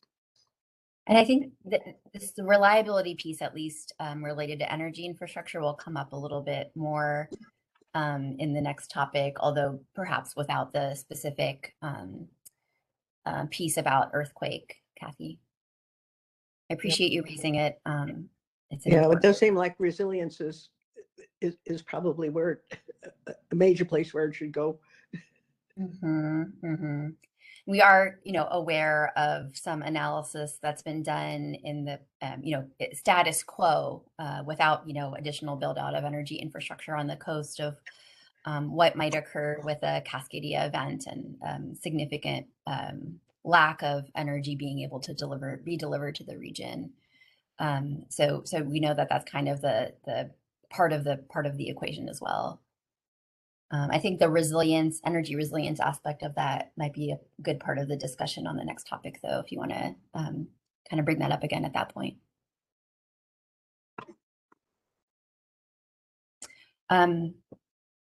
See, a few things in the chat I thought might be helpful to just raise and just see if there's any other feedback. Otherwise, we'll have to move on to the next topic. But there's been some, for those of you on the phone, some good discussion about energy efficiency being critical to achieving our climate objectives. Odo has actually provided comments to the Northwest Power Council's regional analysis of energy efficiency, suggesting there should be some more analysis to expand that to include other benefits. But even with more energy efficiency than what's currently anticipated, the power sector is likely going to need continued significant build out of renewables to not only electrify end uses that use fossil fuels like transportation, but also to replace retiring coal and gas units along the sort of trajectory of meeting our clean energy and climate requirements. There's also some questions around any reason for 1,300 meters being an outer limit. The clarification is that it's 1,300 meter water depths. There might be some more information that others on the line from NREL could speak to on that. There was some discussion about transmission infrastructure that I think I'm going to hold because we have a rather long discussion about transmission infrastructure coming up after the break. Good comments in response to the comments that Kathy just made about energy supply being more resilient with natural disasters. Thanks for that, Anne. I think that will come up a little bit more in the next topic as well. Thanks, Patrick, for responding about the 13-meter water depth, likely the current maximum cost-effective depth for floating offshore wind. Essentially, it's not a technical limitation, but would be pretty expensive and likely not of interest to the market.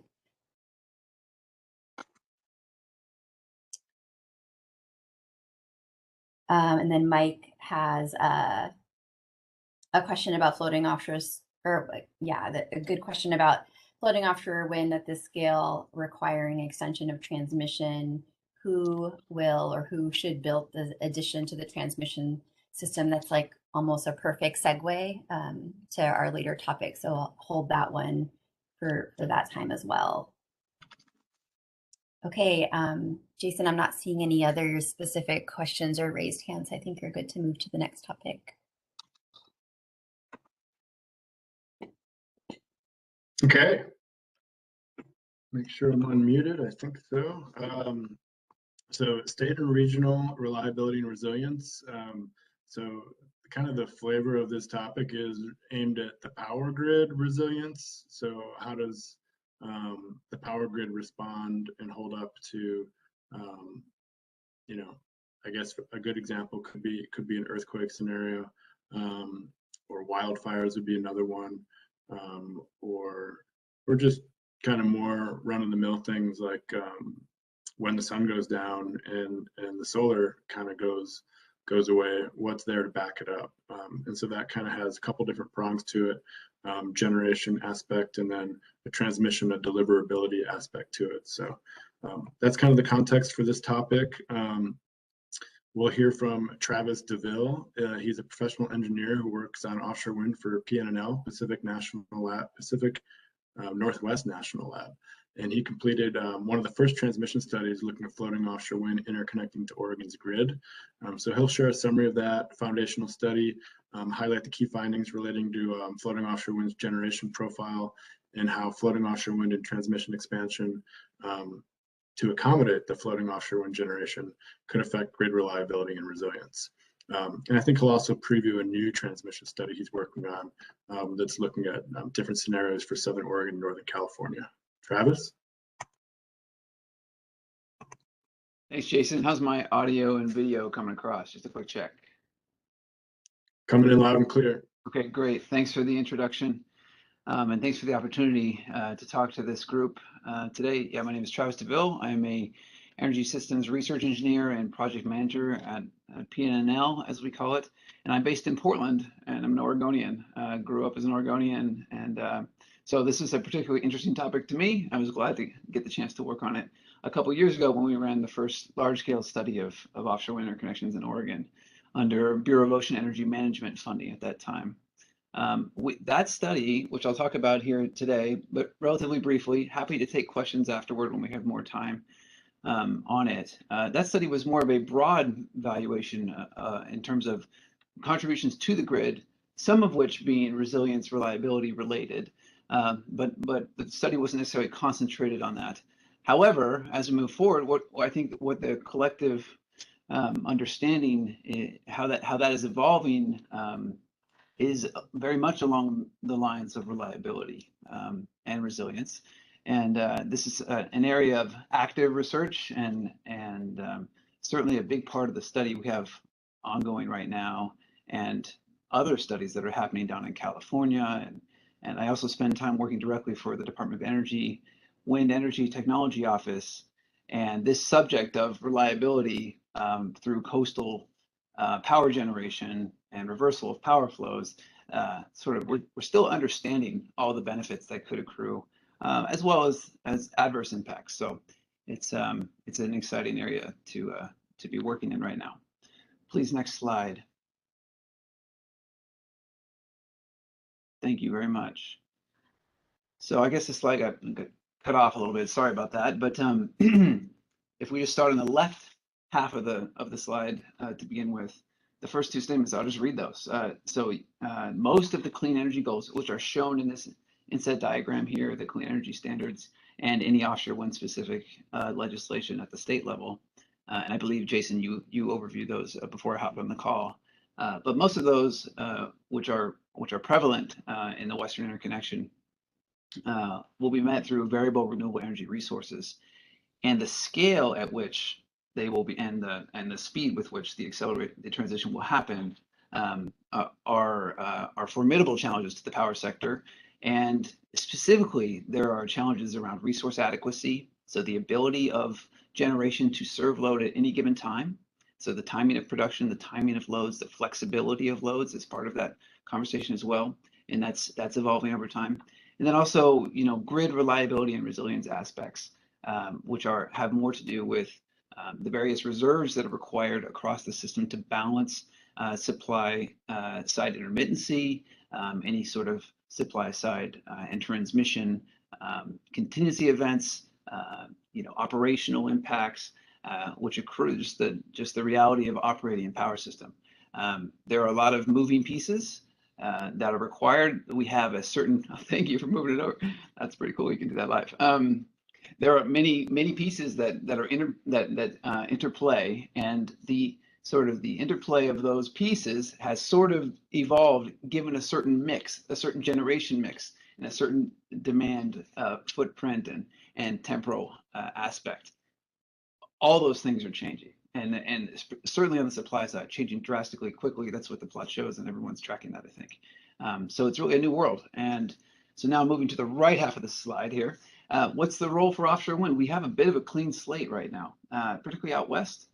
There are, of course, people are tracking call areas that have been announced in California first, but then also most recently draft call areas in Oregon.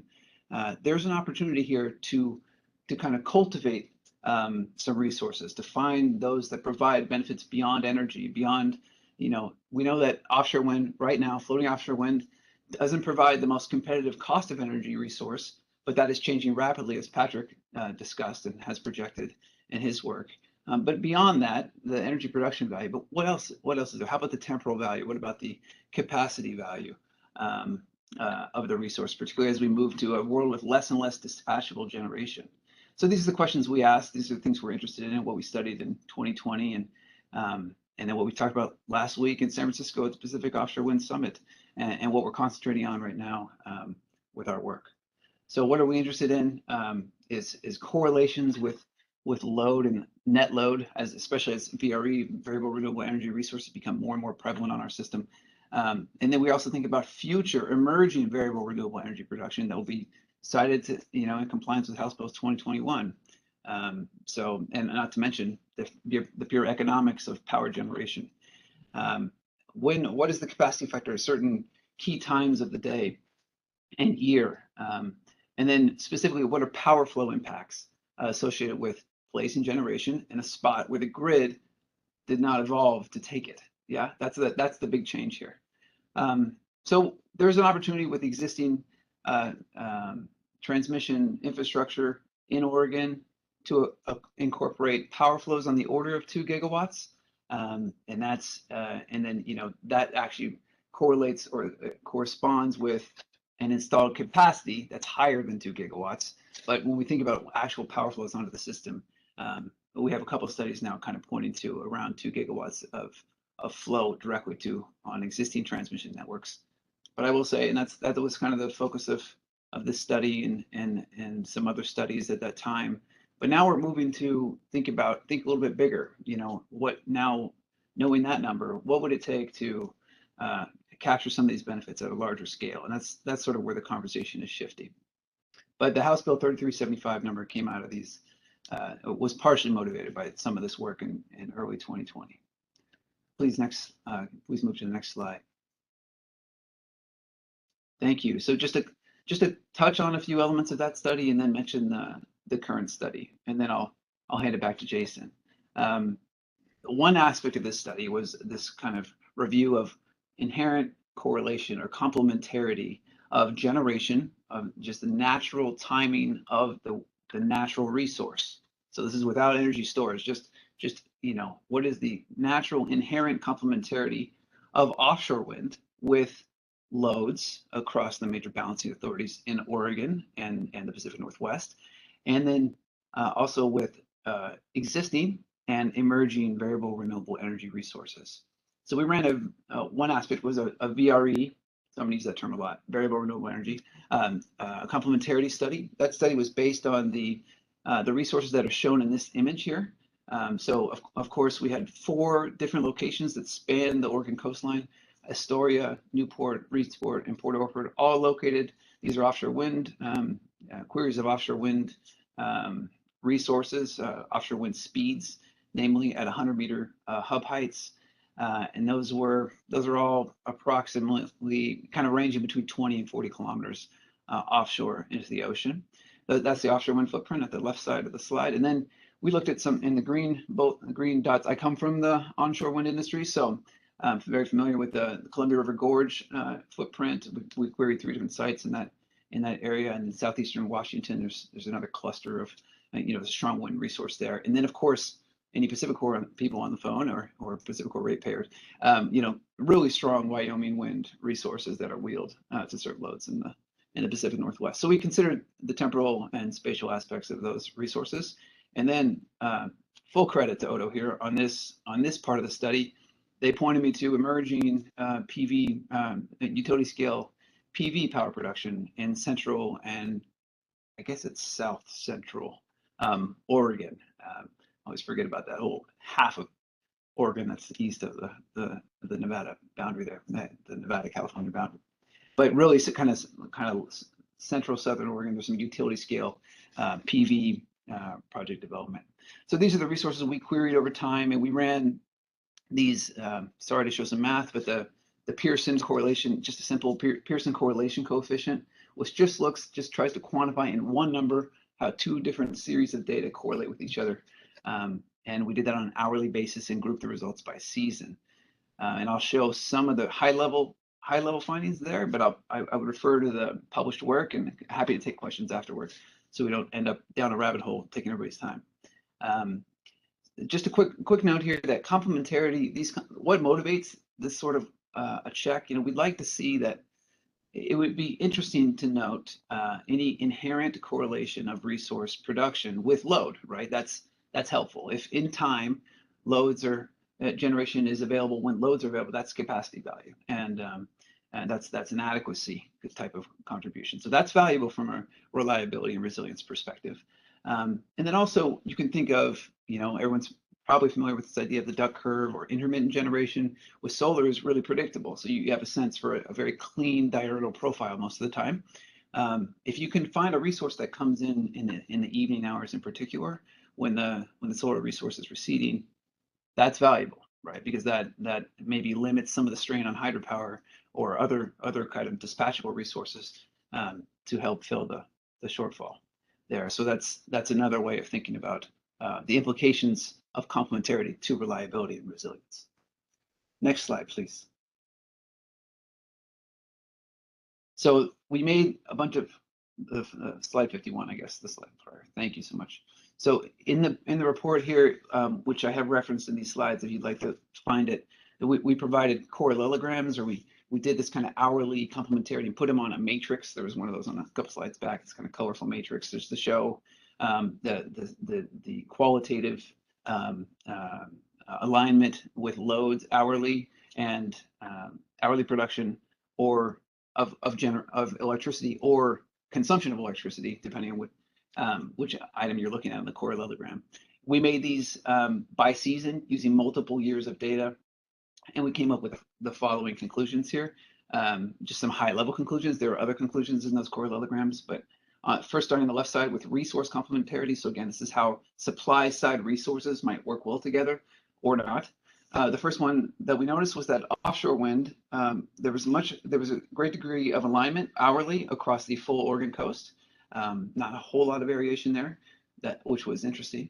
But there was some inherent ability of offshore wind to help balance onshore wind in the Columbia River Gorge and southeastern Washington, particularly in the summer, which was interesting, a fairly strong correlation there. The second conclusion is that offshore wind could complement Oregon solar, especially in the winter, which is interesting when we have our regional peak loads. That's a valuable attribute. And the third finding was that offshore wind does not complement solar as well as terrestrial wind or onshore wind does in the summer. So we tried to look for things that stood out in the correlations, not necessarily those that were just positive to offshore wind, of course.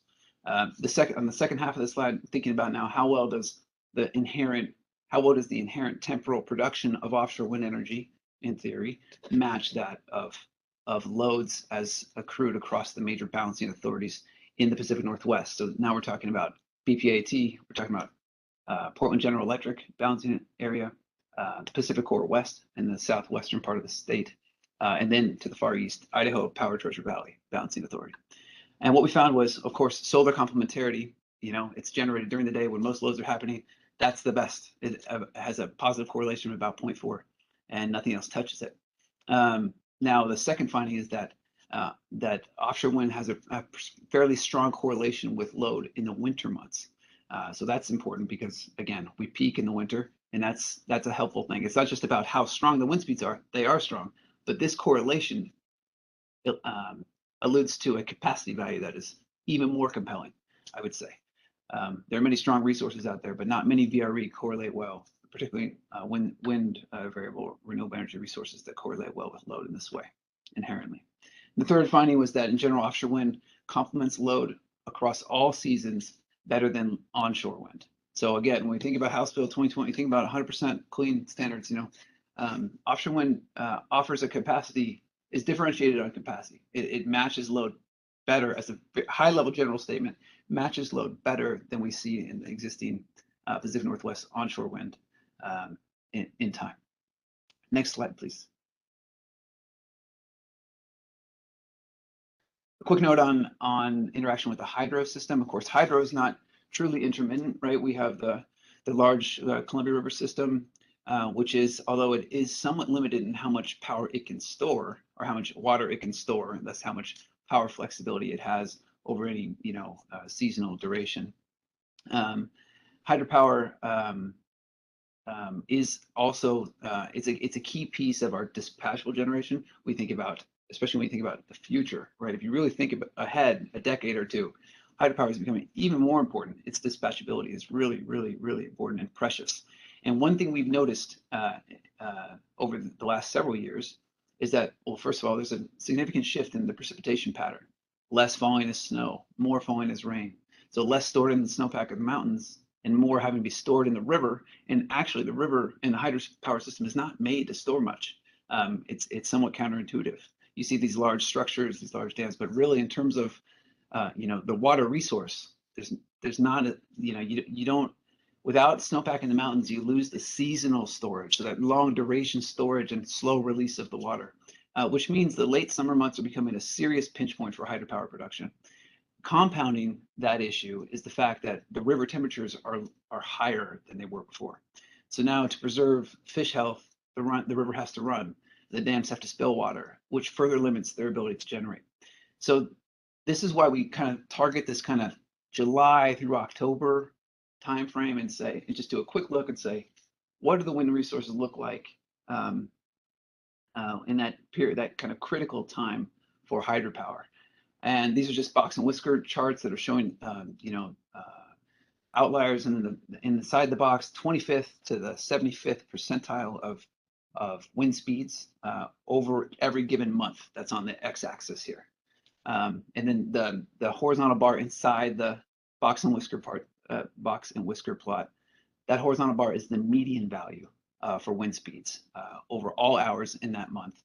And I should say that these were computed over 6 years of data. So and the first upper left plot is 2007 through 2012.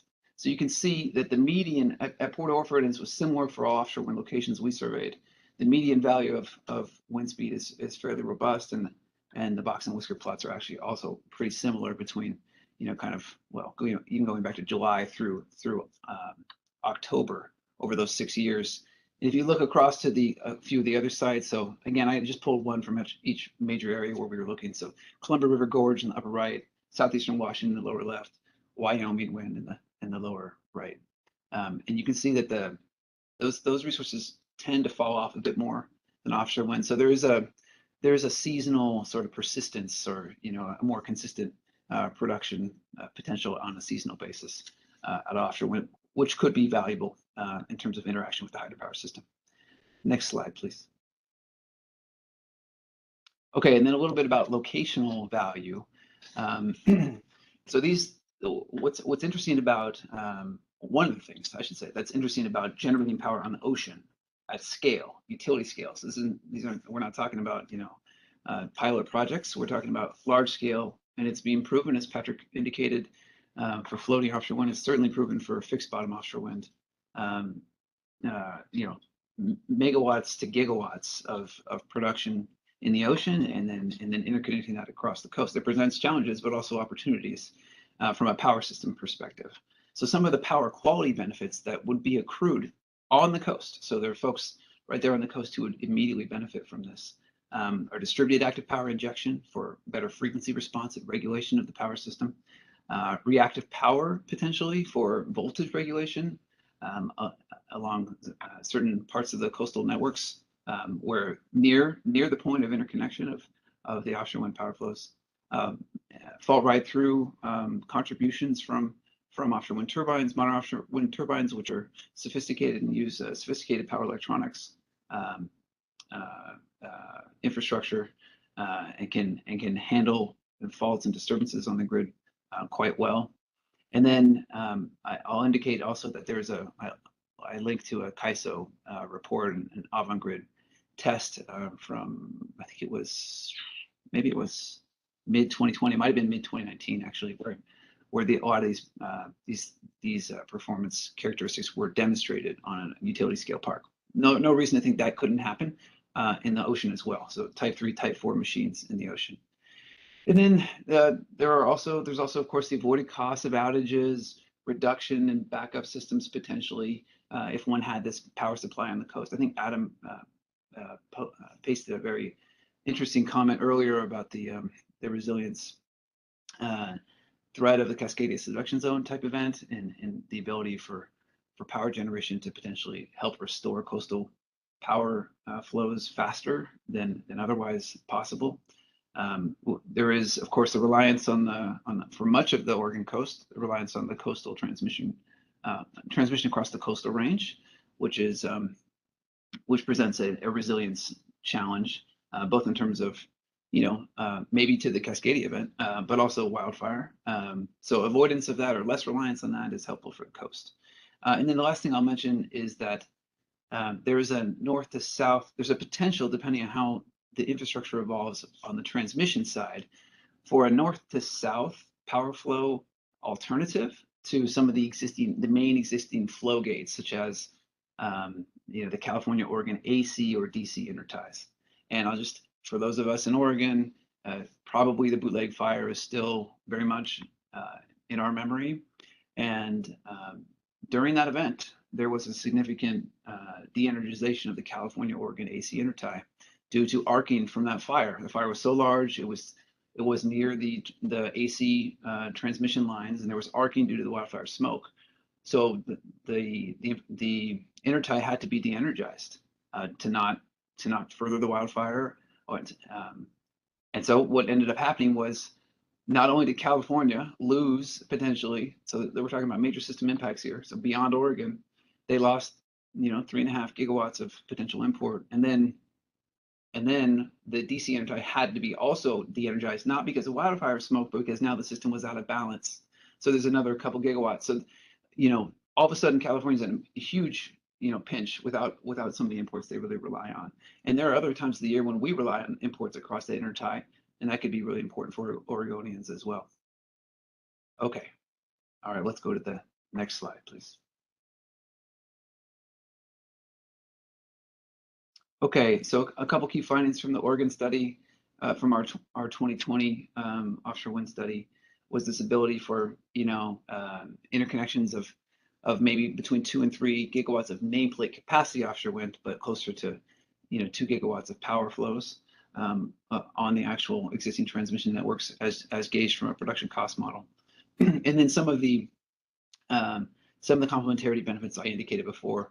One thing I didn't mention was that there is a larger scale relief of historic transmission flows from east to west. So not just across the coastal range, but also from the farther east part of the region all the way to the coast and also to the I-5 corridor.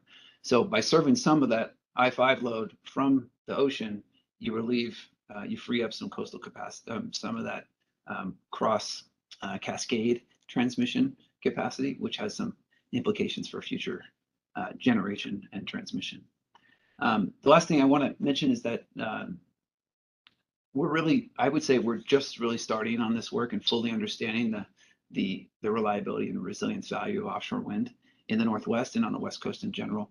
The next layer, so there has been some production cost modeling done in several studies, this one and several others now.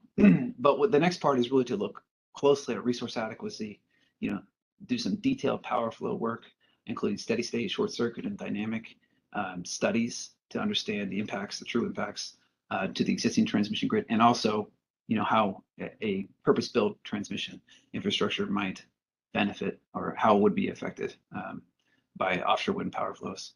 And then of course, if we're looking beyond the 3 gigawatts, beyond the 2 gigawatts, then there's a role for new production cost modeling. We're doing some of that in our study right now. So next slide, and final slide.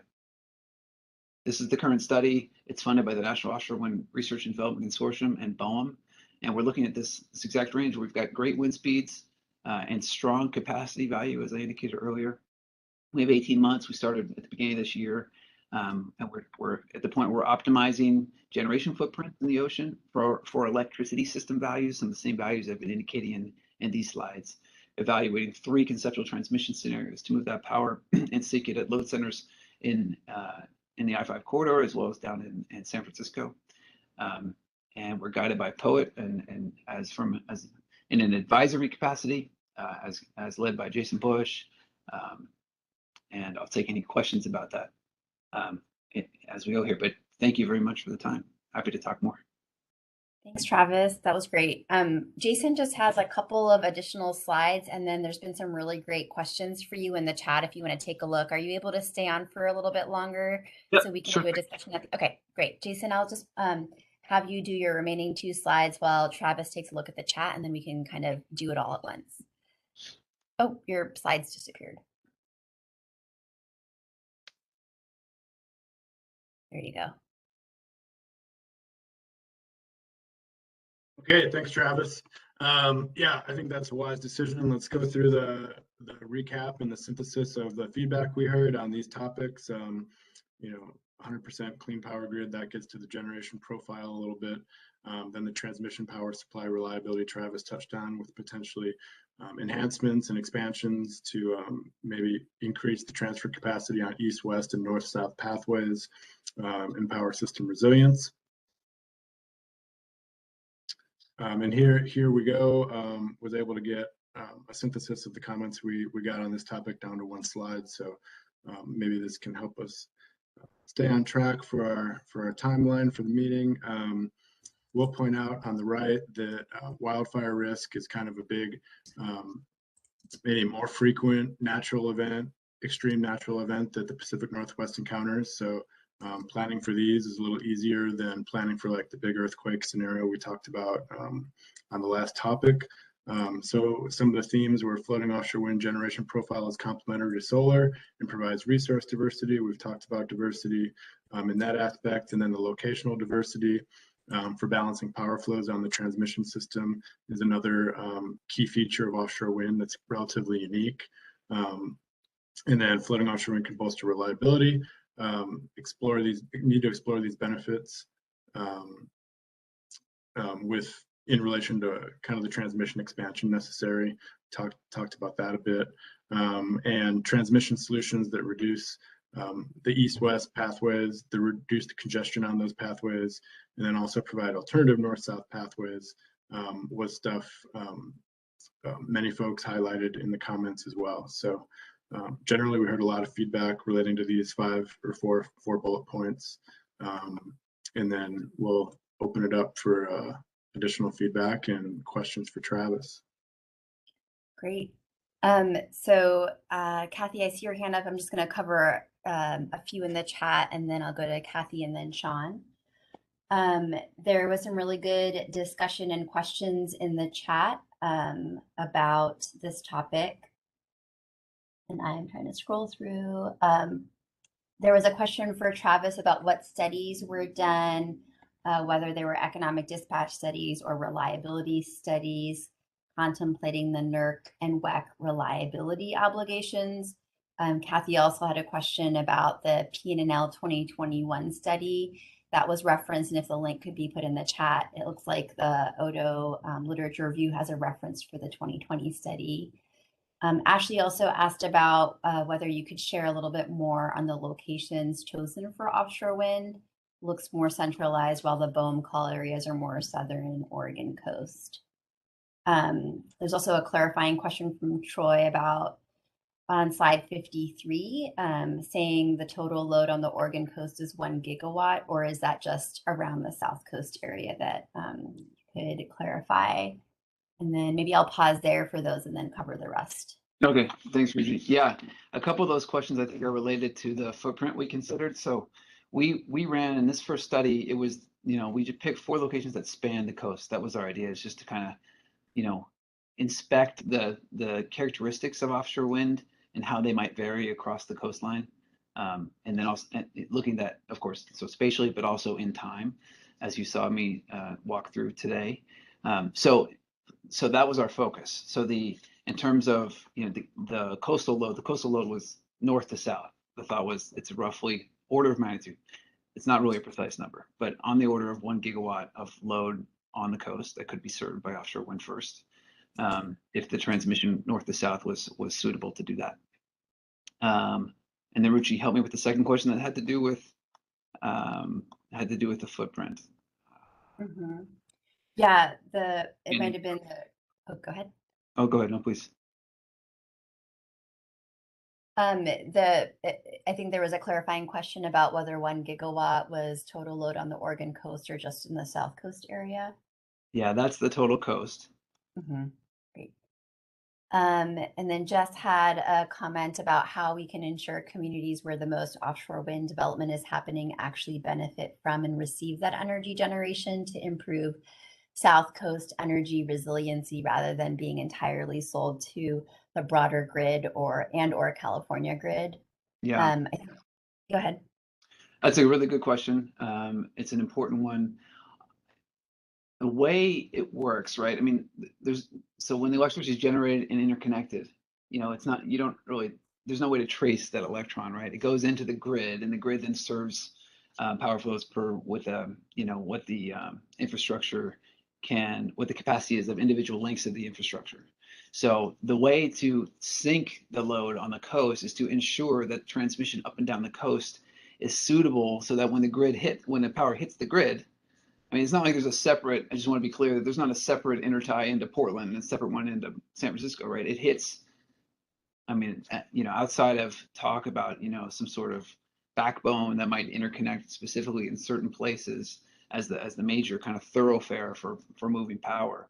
This study, looked at existing 230 kV BPA substations. So once the power hits those substations, provided that there aren't any constraints on the or failures on the transmission system north to south along the coast, that power should go to the coast.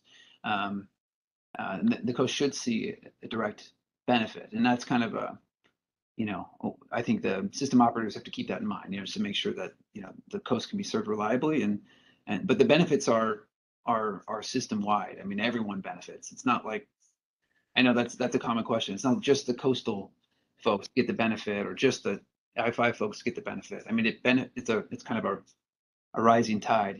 We all benefit from it, but there are some acute power quality benefits that would be experienced near where the interconnections happen. So that is a bit different in terms of some things I mentioned in power quality, so the stability of frequency and voltage, along the coast, particularly in radial extensions on the coast where maybe they're down the road on a 115 kV line and it's somewhat unreinforced. I mean, I think everybody's power quality is pretty good, but it could be better potentially with coastal generation. It might make the job of the system operator and utility a bit easier in some ways, not in all. But in terms of the other benefits, that really we all get them, and it's just a matter of building out the infrastructure, the transmission infrastructure, to make sure there aren't constraints and things held up along the line, so to speak. Great.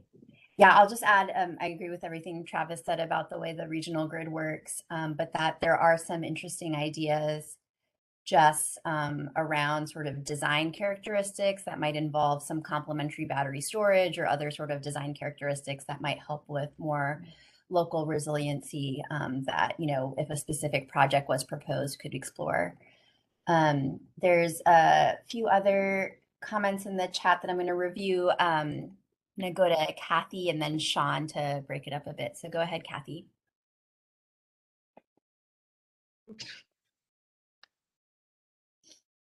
Okay. Yeah, I had the concern. First of all, thank you on your slide 53 for putting in the megawatts as well as making us try to figure out how to get from volts to capacity. So, which the Bohm charts never did that. But I am concerned about the fact that the original charts assumed that you could use the full length of Oregon for your transmission, but then they cut their call areas down to just to basically only getting to 2 of them. And I was disconcerted when Bohm was asked about that in one of their meetings, saying, well, that's a state issue. So I'm hoping there's going to be more communication between Odo and all those other groups and Bohm before they actually go out with something that can't be met. But the other thing that, and this is one that might help with on the coast for work, worker development, the HB 3375 included specifically generating hydrogen with excess, but also, the more we see the difficult situation we're in from the IPCC, the more it seems like getting involved with direct air capture is something, and that's one that could also use a lot of renewable energy in order to operate. So that could be done right on the coast.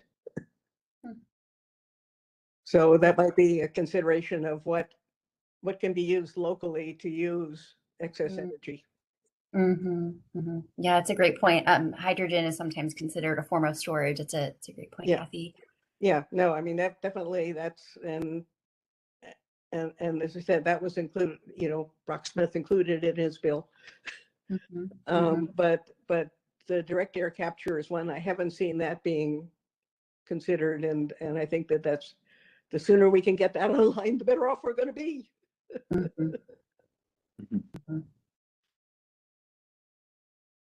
That's great. Thanks so much, Kathy. I'm not sure if anyone from Bohm is on the line this time, but you're welcome to add to the chat, colleagues from Bohm, if you wanted to have a little bit more or provide a little bit more information on the call areas. My sort of basic recollection is that Bohm did consider, sort of the areas with the best wind resource, and that to explore in a call what developer interest is, but call areas could come further north in time. It's sort of an ongoing process as far as I understand today. I'm going to go to Sean next. Go ahead, Sean. Travis, first I want to say thank you for the presentation. It helps clear up in my mind what a disconnect I've been having with respect to where the call areas are that Bohm's moving forward with versus the amount of capacity that the indicative study was identifying may be available in the system today. And so that helps me understand that you looked at the entire coast and not just the Southern Oregon coast with respect to where potential resources may connect. So that's pretty helpful. I definitely don't want to be a wet blanket here. I just want to try and caution everybody that understanding that economic dispatch and PCM studies are a bit of a different animal than the reliability studies that the transmission planners for the transmission providers who reach the coast. And understand PGE is not one. We don't have any lines that go over to the coast, and so while we'll be involved in the regional context, we don't have the expertise in those areas we'll need to get Pacificor and Bonneville heavily involved. But I just want everybody to understand that those reliability studies are going to be critical to understanding what is actually able to, potentially interconnect in those areas. So just, hopefully everybody keeps that in the back of their mind as we move forward. There is, certainly some potential. We just don't know exactly what that is yet. And then the second thought I'll leave with is, just to sort of leave everybody with the understanding that there's been an economic study request presented to Northern Grid, which is the regional transmission planning organization, and some more work will be developed there. And just in informal conversations that I've had with our neighbors, BPA and Pacificor, there is definitely an intent on studying it. I know both PGE and Pacificor, it sounds like, are likely going to consider it in terms of the IRP processes. So we'll understand what the resource can mean in terms of load service. But additionally, there's lots of discussion around the actual transmission providers who serve the coast, performing some of these analysis and these studies to really drive into what the system is capable of today, what it would mean in terms of flows, et cetera. So I just want to make those comments, and I appreciate the time, and I thank everybody for doing the work. I think this is very good information on to potentially be great for the state of Oregon. So. That's great, Sean. Thanks for sharing that. I'm going to turn it over to Adam for a response. Yeah, thanks, Sean. And you took my punchline a little bit. I was going to respond and just flag for folks that we did last week with the PUC submit a request to Northern Grid to do exactly some of that kind of analysis. So, and I know Jason has slides on it coming up later. So look forward to have a chance to preview a little bit of that, because I know that, I'm not sure that many folks on the call are aware of it.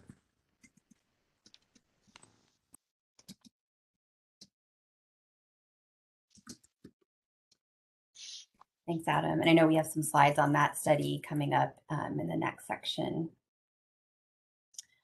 A couple other things from the chat that I wanted to make sure we called out in case you're on the phone, and reminder for those on the phone that you can press *3 to raise your hand and *6 to mute or unmute. There were some comments about earthquakes from Mike from earthquakes about our one factor when evaluating transmission vulnerability at the coast. Those factors are earthquakes and tsunamis as well. And some discussion about vulnerability of shore-based infrastructure needing to operate and maintain floating offshore wind should be considered in terms of mitigating vulnerability of the east-west transmission system.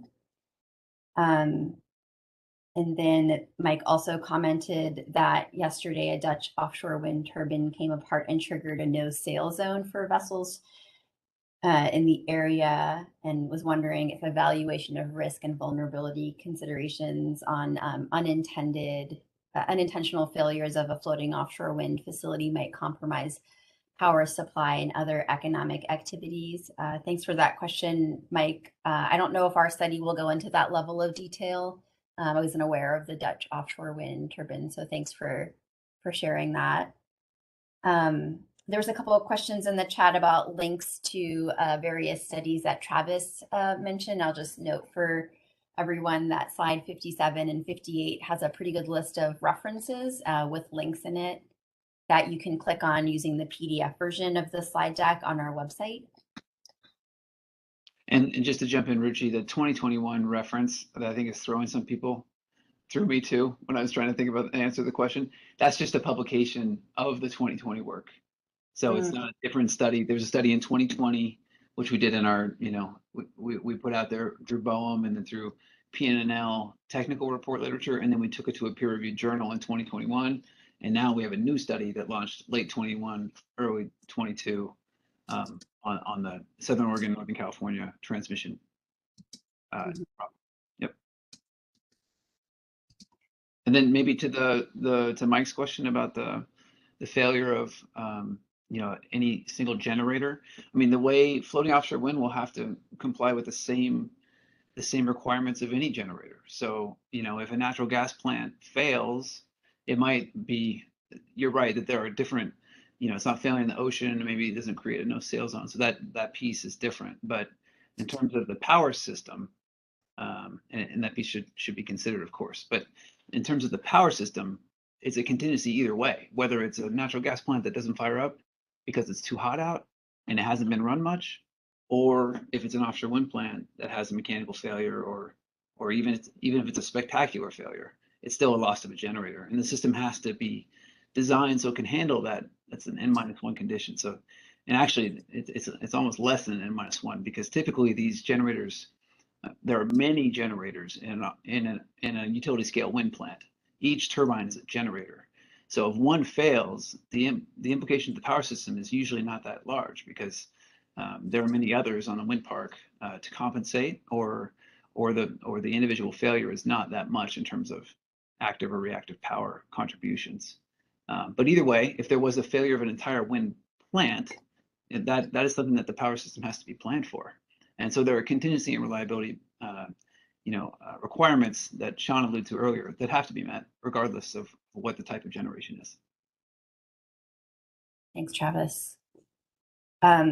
Mike had a really great question about state by state adoption of renewable energy goals and understanding of how power systems and sources are tied together via a shared transmission system, renewable power being exported and imported across state lines, and how accounting for associated renewable energy targets are accomplished. And just want to say, Mike, thank you for that question. Thank you for your interest there. That's like one of the main things that our agency works on, and just really appreciate the interest. And one of our kind of parts of our mission is providing education on these very complex technical pieces. So just really appreciate the question, and wanted to make sure that folks knew that Adam responded with how regional collaboration and coordination is really important in the power sector. It happens now, but there's also efforts to increase regional coordination in the Pacific Northwest and the West more broadly, so that different states and areas of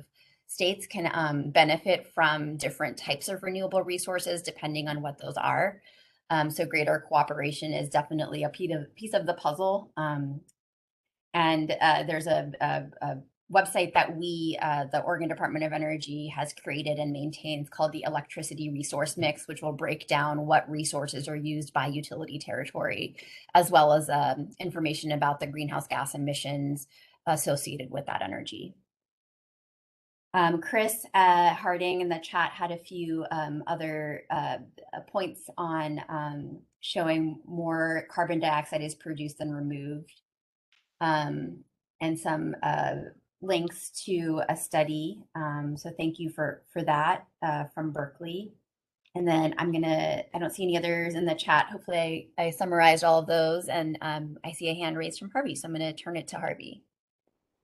Thank you. I just kind of follow up on that chat about that Dutch wind generator that collapsed. I used to work for Bonneville, and I'm talking to one of our construction inspectors. We were building a substation for a wind farm out in eastern Washington. I think it was near Goldendale.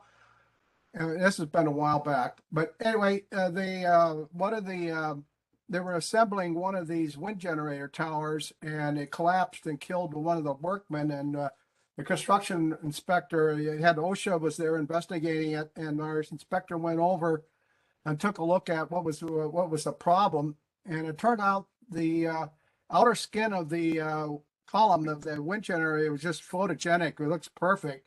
But when you looked in the interior, it was totally corroded out. It was fabricated in different places in Asia. The design was done in Ho Chi Minh City, Vietnam. Fabrication of some of the parts were done in China. The other parts were in Thailand. And this all put together. And apparently there was a lot of corrosion on the interior of that column. So you're going to need a lot of corrosion protection, I don't know, coatings and cathodic protection perhaps, but you're going to have to really pay attention to corrosion, because that could weaken your structure and cause a collapse. And I will have other comments about storage. I got an idea, but I'll throw it out, but I'll do that later. Thank you. Oh, great. Thanks, Harvey. Not seeing any other.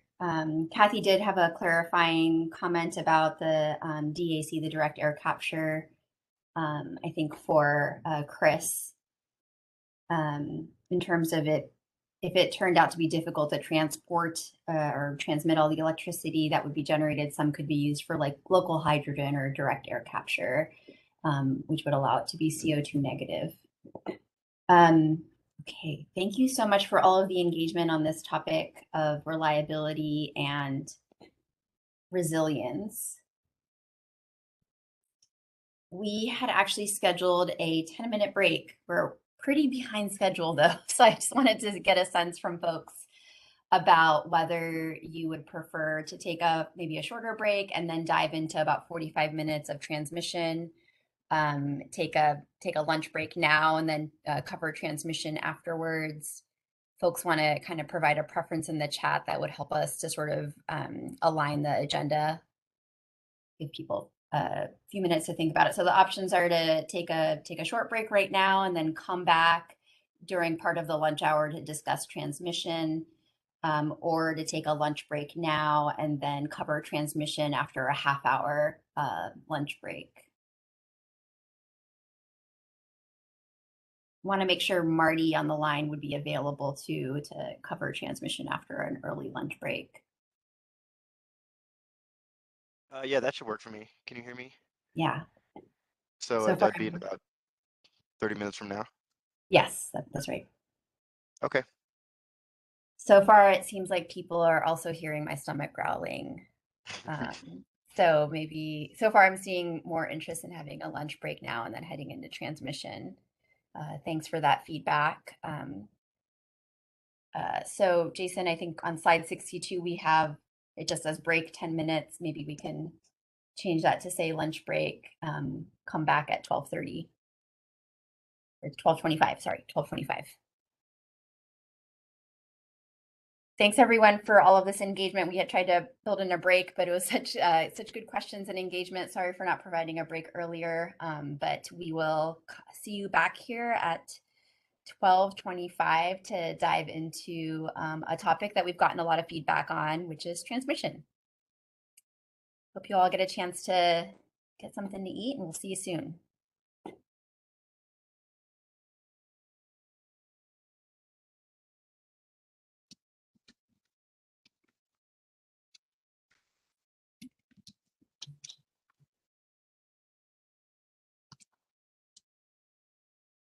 I'm going to give people just another minute here to get back to their computers.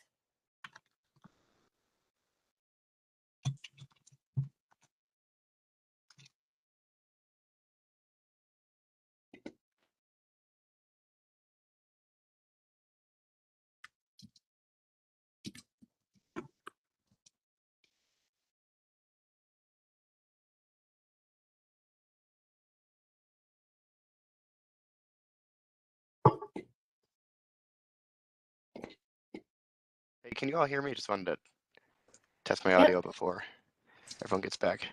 Cool. And just to double check, I think Jason will be just handling the master slide deck, so I shouldn't worry about sharing screen. Okay, great. All right, I'm going to get us started again. Hopefully you're back from our lunch break. Thanks for your flexibility as we adjusted the agenda. So we have, coming back from the lunch, we have a topic on transmission infrastructure for floating offshore wind, and I'm going to pass it over to Jason. Okay, thanks everybody. Welcome back. We'll first hear from National Renewable Energy Lab on this agenda item, and then they'll cover a 2021 transmission study that kind of built off some of the work Travis talked to us about, and then I'll swing back to me and then talk about some additional transmission studies that are under consideration and in the works for the region. That some people brought those up earlier on the call as well. So Marty Schwartz is a power systems engineer who works on modeling transmission systems for the National Renewable Energy Lab. He completed that 2021 transmission study I mentioned, which looked at floating offshore wind interconnecting to Oregon's grid which is being used to support Boehm's call area as well. And so Marty is going to share a summary of that study, highlights of the study's limitations and caveats, and share the key findings that he found that relate to the challenges and benefits of interconnecting floating offshore wind into the existing transmission system. Marty? Great. Turn off. Okay. So great. So yeah, I think we have a bunch of takeaways here. But first off, this is pretty similar to Travis's study from Travis representing PNNL there. So rather than focus on the offshore wind profiles themselves and their complementarity, I'm going to focus more on some of the specific transmission related analysis that we did and how this offshore wind in Oregon can connect to the broader Western interconnection, because really the whole system for the entire Western interconnection works together. So we had to model all that at once, and we'll look a little bit further afield from Oregon. So I'll just give a 1 or 2 minute overview of the study itself, and then dive right into the transmission takeaways, and then hopefully leave as much time as possible for questions. So hope to be talking for less than 10 minutes, just myself. So great. Yeah. So the diagram on the upper left shows our standard workflow for a lot of our large-scale grid integration studies. So this is similar to how an integrated resource plan will work for just kind of your run-of-the-mill integrated resource plan for utilities, where you start with a capacity expansion model that finds the cost optimal build out for a future year, and then you translate that into a production cost model, which finds the cost optimal operations of that infrastructure.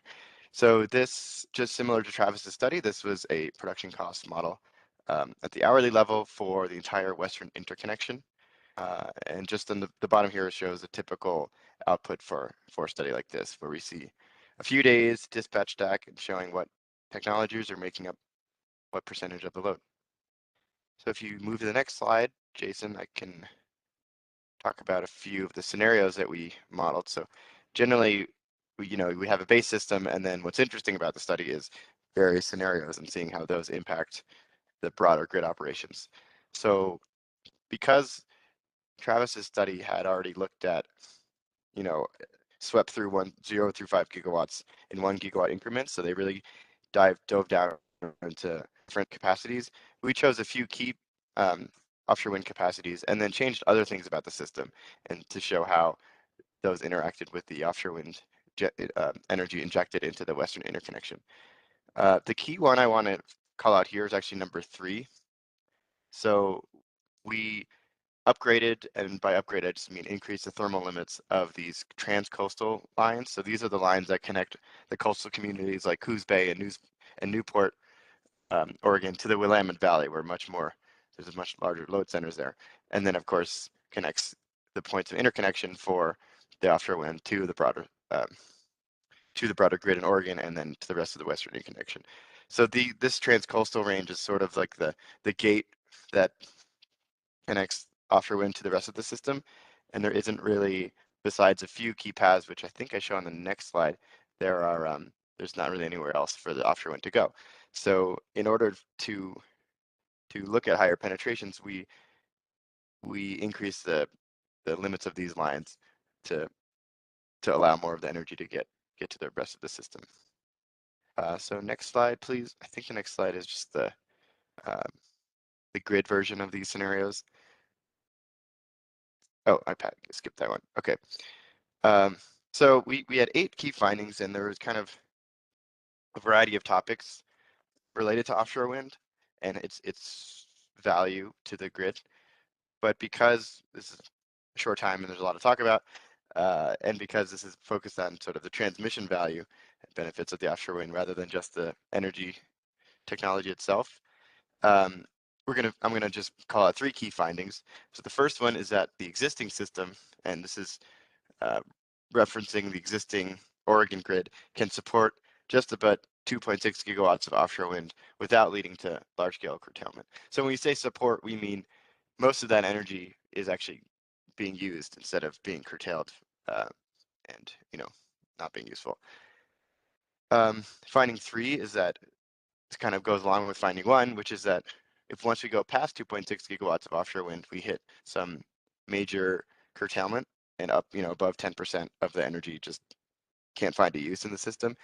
And this is mostly due to transmission congestion on those cross trans-coastal lines that I was talking about. So lines going from the coast over the coastal range into the Willamette Valley. And then finding 7, skipping down a bit, has to do with some transmission farther afield. So we found that offshore wind increases the Oregon to California transmission exports, which makes sense, right? So we're seeing some of that offshore wind injected down to California. And it's a little bit more nuanced. As Travis said, you can't track individual electrons, but we see that when we inject more offshore wind, we see more flow on that line. So suggesting that it might displace some generation somewhere else in maybe Eastern Oregon or Washington that was being sent down to California. Now there's actually more energy going down, and that energy can be used more locally. Okay, so skip ahead, please, to the next. Just have one slide in each of these findings, so we'll just go through them one at a time pretty quickly. So here's another map that we've all been excited. We've seen a bunch of these now, but this calls out the high voltage transmission that exists right now along the coast. So you see those more bolded lines represent the higher voltage lines that we can actually handle this level, hundreds of megawatts of power injection. And traditionally, power has flown only from the east to the west across these lines. So there's been hardly any native generation along the coast. So this will change that balance significantly to the point where the lines will be overloaded once we go above 2.6 gigawatts of nameplate capacity. So I'm happy to go over the kind of method that we chose for distributing capacity and finding that number. But we use an iterative process and kept bumping up the capacity until we started to see curtailment along those lines.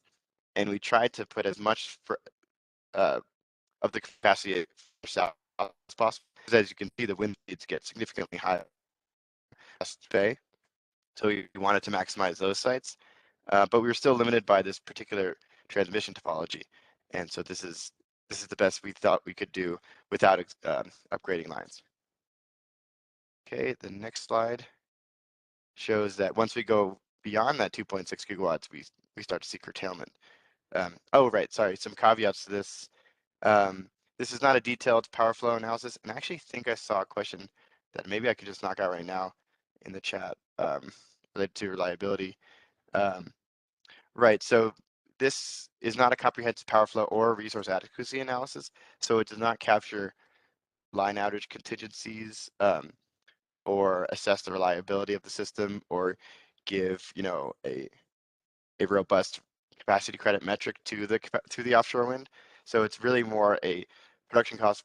The production cost model is more measuring what happens in sort of everyday steady state operations to minimize cost. It doesn't model severe outage conditions or unexpected outage. We do have things like forced outage rate and maintenance rates built into the model so that generators are forced out for a certain percentage of the time, but we didn't model explicit line outages. A few other caveats.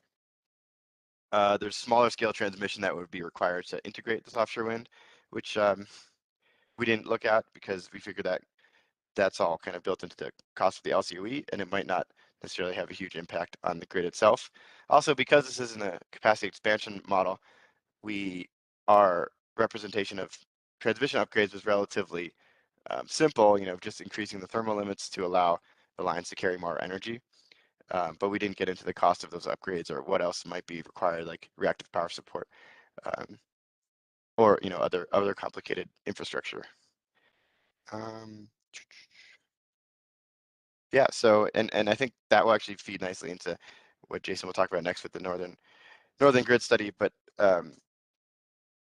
they're of course more responsible for the comprehensive power flow and really looking at what exactly these lines can handle and what exactly would be needed to upgrade the lines to allow this to be pushed through. But we're really just looking at thermal limits, saying if you can bump it up by a few hundred megawatts, however that needs to happen, this is how much more offshore wind could be injected, and this is how much that would benefit the grid. So I think that leads nicely to the next slide, if you'll go ahead.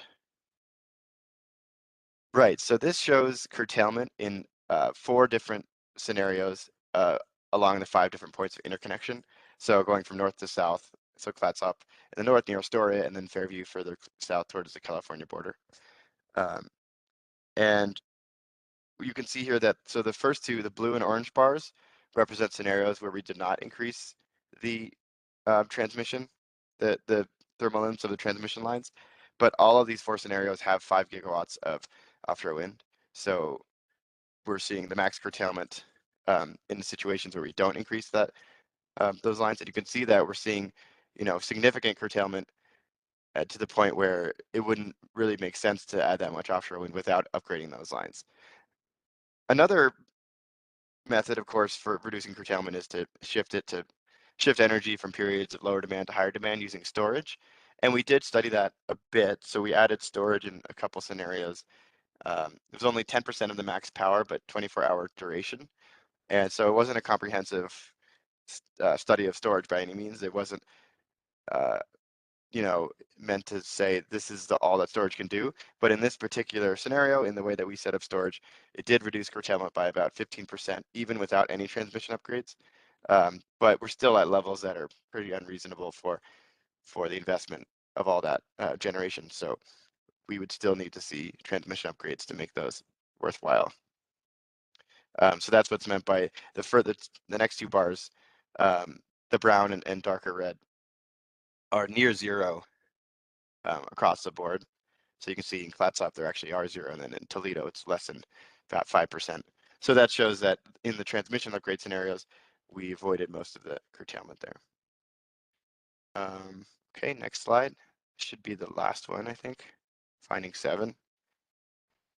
Right, so this is showing how offshore wind, when we inject more offshore wind, we also see higher imports from Oregon to California, and that these happen to coincide nicely with their peak net load in the evening. So I'm sure people are familiar with these duct charts. So we see that offshore wind does help alleviate the duct curve by providing energy in the early evening time. So, and then as we see higher injection of offshore wind, we see more exports along that line. So this will feed in nicely to future studies that look at Oregon and California offshore wind. It'll be interesting to see how those flows change when we actually have maybe more offshore wind in California. So expect that to change, but suffice it to say that there is value for California and further afield in offshore wind on the Oregon coast, as long as we can get it along those coastal lines there. So I think that's it. One more slide might have just a summary on it.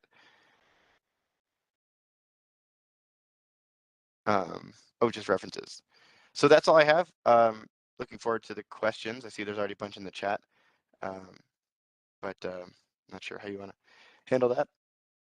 Yeah, Marty, I have been going through the chat a little bit just so that we can surface some of it in discussion as well, and for those on the phone. So I'll just do that quickly and give you a chance to sort of weigh in on some of these questions.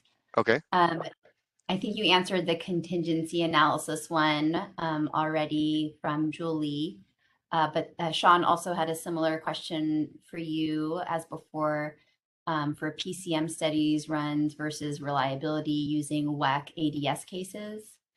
And then there was also a question about please explaining more about the change in assumptions made to the transmission system itself. Were the ratings of the transmission lines increased?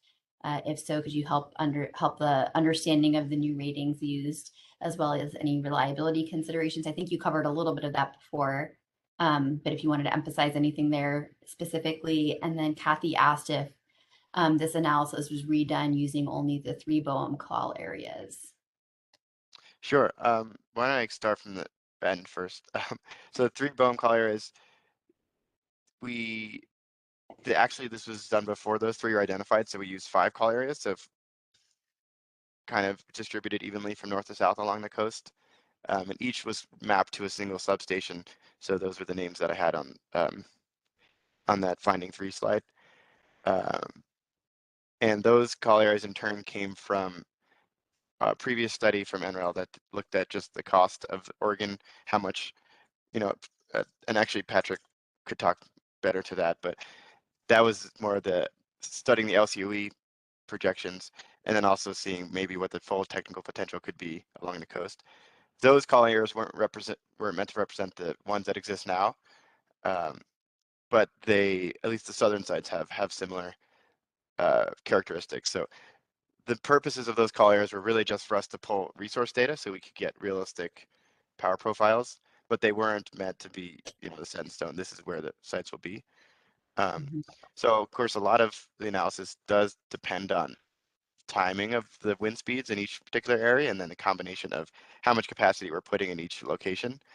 But they mapped relatively closely to the existing call areas. Now we started this before they were set in stone. So okay, so the transmission system, we increased the rating of the transmission lines. So we started out before upgrading those lines by having a pretty in-depth discussion with BPA, so it's transmission authority in the area, to make sure that we had all of the metrics correct. So we changed our existing assumptions a little bit by introducing summer versus winter ratings. So summer thermal limits are generally lower because there's heating and line sag, so there's less power that can be transmitted.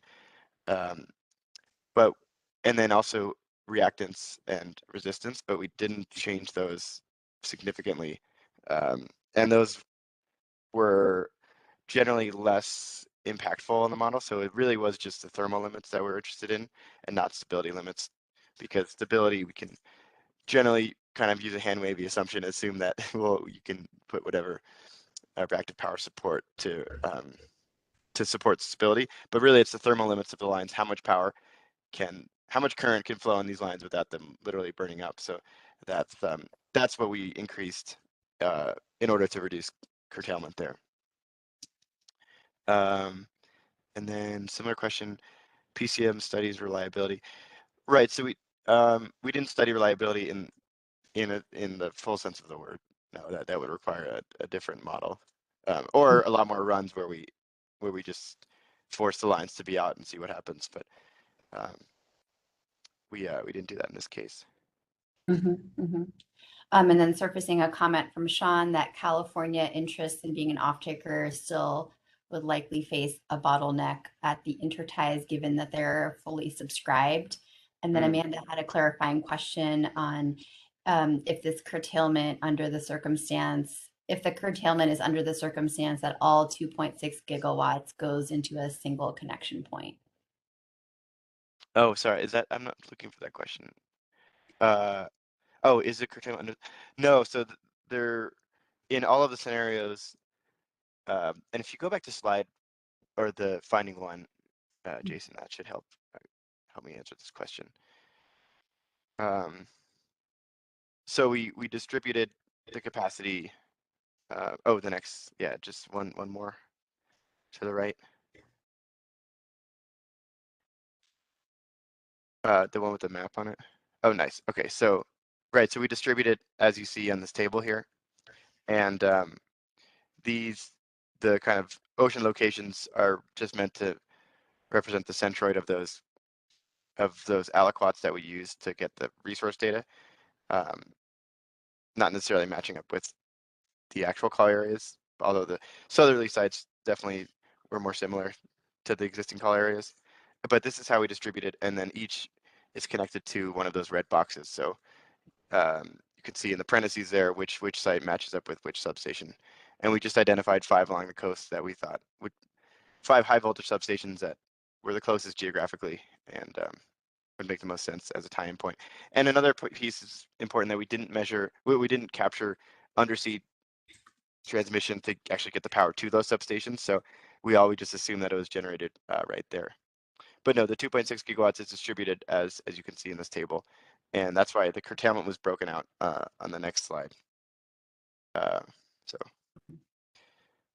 Great. I'm going to go to Harvey on the phone, and then I'll come back to the chat as people put more questions and comments in. Go ahead, Harvey. Thank you. Just some ideas. They may not pan out, but I think you would need to do a cost benefit study. But if the submarine cable from your offshore generating site, the technology for that. If you're far out, I don't know if we got the technology to for submarine electrical high voltage submarine cables. It's also that, like mentioned in the chat before, landslides on the continental shelf, or if it's close to that, or some sloped area could be severed. That might be a problem, or the technology is not there, or it's not cost prohibitive if you put it out too far. When you're going to need storage, in some ways you could put this is just an idea. You have some floating barges, and you have a storage method, such a one idea suggested was hydrogen. You electrolysis, you have a compressor, you store the hydrogen in a pressure vessel. You put the barge, you disconnect the barge, and then you take it to a Brookings or Coos Bay and plug it into the transmission system.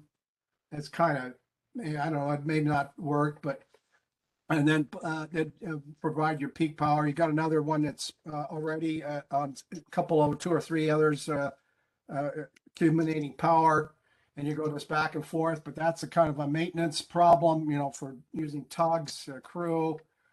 The other alternative is it's been experimental. I know I've seen this at Bonneville. It's been done at Bonneville. It's a superconducting magnetic storage, SMEs. They call it SMEs. They did that back in 1980s. It was a successful project. It can store electricity, it cleans the power. You can get very clean power coming out of it when you go through your inverter. The disadvantages of is maybe low density, and you got a very strong and powerful magnetic field. You can't have any steel around it. If you have, for example, the foundations of the site I saw, the concrete foundations had fiberglass rebar. If you put steel rebar in there, or the magnetic field is so strong it'll pull the rebar out of the concrete. But it's cryogenic. It's a very low temperature technology. You have to. I think the superconducting materials has improved since the 1980s. So you might be a lower temperature, a higher temperature superconductor material might work out. But I would definitely do a cost benefit study on that. Definitely find out whether you have the technology to transmit power through a submarine cable. If you can't do it, or it's not very cost prohibitive, you're going to have to look at storage and methods of storage, and then maybe getting it sent to the shoreline. If you do have a technology for a submarine cable, you could put some storage on land, like either hydrogen or like a fuel cell type thing, or a superconducting magnetic storage SMEs. There's other technologies, compressed air, maybe. But anyway, those are some ideas. Just throw them out, but I think you'll need to do some cost benefit studies to see if they're even feasible. Thank you. Oh, thanks, Harvey. Yeah, no, I agree. And there's so many different ways to skin this cat, which is why we didn't get too much in the weeds of the actual development of the offshore wind or the undersea cabling. So that's really going to come down to the developer finding out what's the most cost-effective method of deployment. So that's why from our side we just look at the grid and try to simplify and treat these generators as just fixed profiles that are injected at these sites on land. As for your question about, or your comment about storage, the storage that we did study, we co-located it at the same substations, so they're essentially at the same location of injection. And yeah, I am curious to see if how the economics pencil out with the undersea cabling. I do know that the LCOE numbers that Patrick mentioned did include at least some undersea transmission. So it might not be exactly to these substations, but it's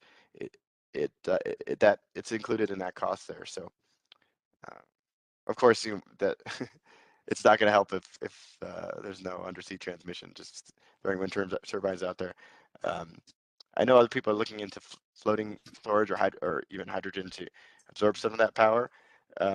My opinion of that, and I don't know if we want to talk too much about hydrogen, but it's essentially just another energy product that still needs to be transported to a load center, whether it's electricity or demand, or if it's hydrogen demand. So it still has to get over the coastal range, and there still would need to be investments. So it might help a little bit in shifting when the offshore wind power is used to reduce some curtailment. But then in that case, it's just another form of storage, and there's nothing technology specific in the way that we modeled storage in our production cost modeling. So it very easily could be hydrogen storage rather than battery storage. Just depends on how the economics work out. Mhm. Thanks, Marty. There's another question in here for you. Well, let me just say that there was a comment from Mike about interacting in the future on wind ports navigation studies, breakwater segments, mooring. Sounds like he's involved in some East Coast wind projects. Adam helped answer a good question from Amy about the power grid needing to support a regional interconnected system. Yeah, actually, I saw Amy's and I wanted to just briefly respond to that. She mentioned oh wait, oh sorry, Adam responding to Amy, or I guess sorry, we're both involved in this topic. The coastal power loads are relatively small. That's true. So there'll be times when offshore wind is generating significantly more power at a given moment. Yeah, that's true, and that's why we see such a need for expanding those coastal lines. But we did do a relatively quick analysis on how much of the coastal load can be served by offshore wind, and because a lot of the benefit here, and I imagine people living in these coastal communities would support offshore wind much more if there's a local benefit rather than just a benefit to the rest of the Western Interconnection, or even to another state like California. Like, oh, it's great that we can help their duck curve, but what about coastal Oregon? And we found that based on the timing of coastal loads and the wind speed profiles, that offshore wind could serve over 84% of hourly coastal Oregon loads. So it represents a relatively high capacity credit resource for the Oregon coastal community. So if there was some outages along those tie-in lines that connect coastal Oregon to the rest of the Western Interconnection, offshore wind could still provide a significant amount of their energy. Now, of course, it's not 100% capacity credit, but we found and this is a wide range for a couple of reasons, but between 34 and 62% capacity credits. So that means that about 33 to 62% of the total nameplate capacity of the offshore wind can be reliably counted upon to serve coastal Oregon load. So we did find a pretty significant benefit to coastal communities, and potentially even some reliability and resilience benefits to coastal Oregon. But we didn't want to say those explicitly without running a reliability model. I know it's a really juicy word, and reliability, and it's a very important topic, but I don't want to overstate how much the production cost model can say about reliability. So. Hey, Marty, there's a few questions coming in here that are actually going to be addressed in Jason's slides. So I might hold some of these questions if you're able to stay on for a bit longer until after Jason's slides. But there is one from Amanda that sounds pretty specific to your findings about commenting on how your findings might change considering the more realistic scenario under the current BOEM call area process. That power would be injected into just the Fairview and Wenston substations. She said it might be speculation, but it would be helpful to hear your insights. Yeah, it certainly would be some speculation. If you look at these southern sites, so the existing topology actually helps. It's good that we're looking at the southerly areas, because the Fairview to to the I-5 corridor line is actually has the highest capacity right now. It's 2 lines that sum over 1,000 megawatts capacity already. And then you can see Wenson and Toledo are actually connected in a loop there. So if we were only injecting power to Wenson, it would have 2 paths to get to the I-5 corridor. And so that's really helpful for an N-1 contingency situation, and also just for more total transmission capacity to get to the coast. So I think it probably wouldn't look all that different in terms of individual curtailment at individual sites, with the exception that we could essentially combine Toledo and Wenson at the Toledo location. So in this case, it would be combining central number 3 and then south central number 4 into that one call area that exists now. One thing I really can't speculate on is how the power profiles would be different when we're looking at slightly different areas. I know they're not that far apart from each other, but local differences in weather will change the timing of the resource, which will have a huge impact on its value to the grid. So that's really the main, and that's something that Travis was getting at, right? The complementarity of the resource is sort of the key piece here when we look at grid integration, and that will change a bit if we change the distribution of the turbines. So I can't speculate on that too much, but I will say that because there isn't really a coastal backbone right now, and each of these substations just has a single connection point to the broader grid, with the exception of Toledo and Wenson, but you can see all of the other ones only have a single high voltage connection, then they're actually relatively independent in how they're, and what happens with their curtailment and their operations. So that's why I think our study is still a relatively good approximation of what will actually happen in the call areas, but of course we need to do that study to say for sure. Great. I'll just note that there's a good question from Mike about transmission that we'll go through the transmission slides after this, and we'll get to see if there's any more from that question. And I'll also note that there's some good conversation in the chat about desalinization needs and hydrogen, which could be further uses of electricity from floating offshore wind. Okay, I'm going to turn it to Jason, and thanks, Marty, for staying on the line for a bit longer if more questions come up. Yeah, of course. Thank you.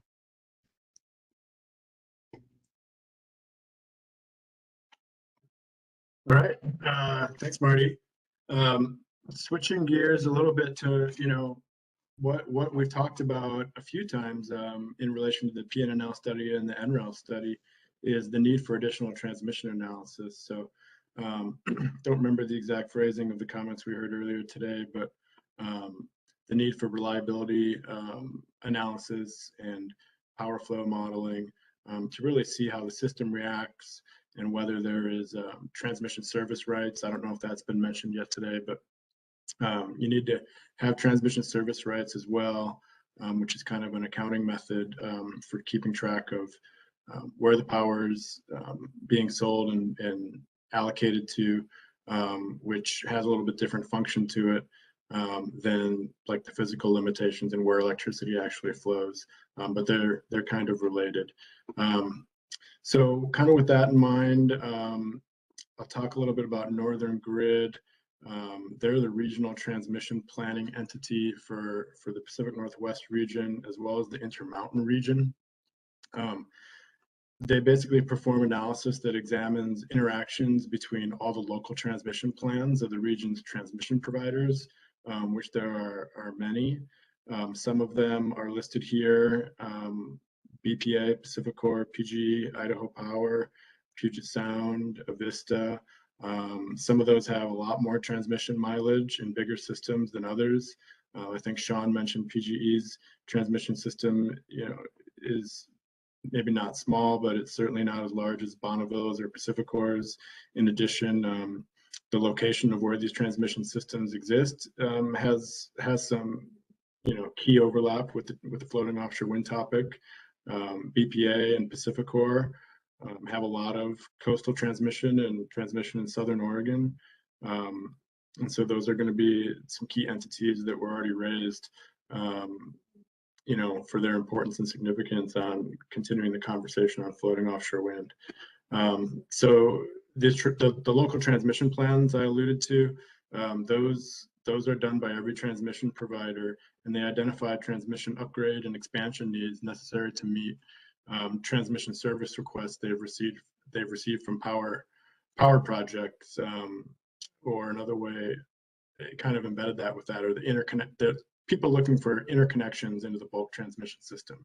And so the term interconnection queues, maybe some have heard of those, but there's like long lists of people waiting their turn in line, kind of like, imagine it like going to the bakery and getting your bakery ticket.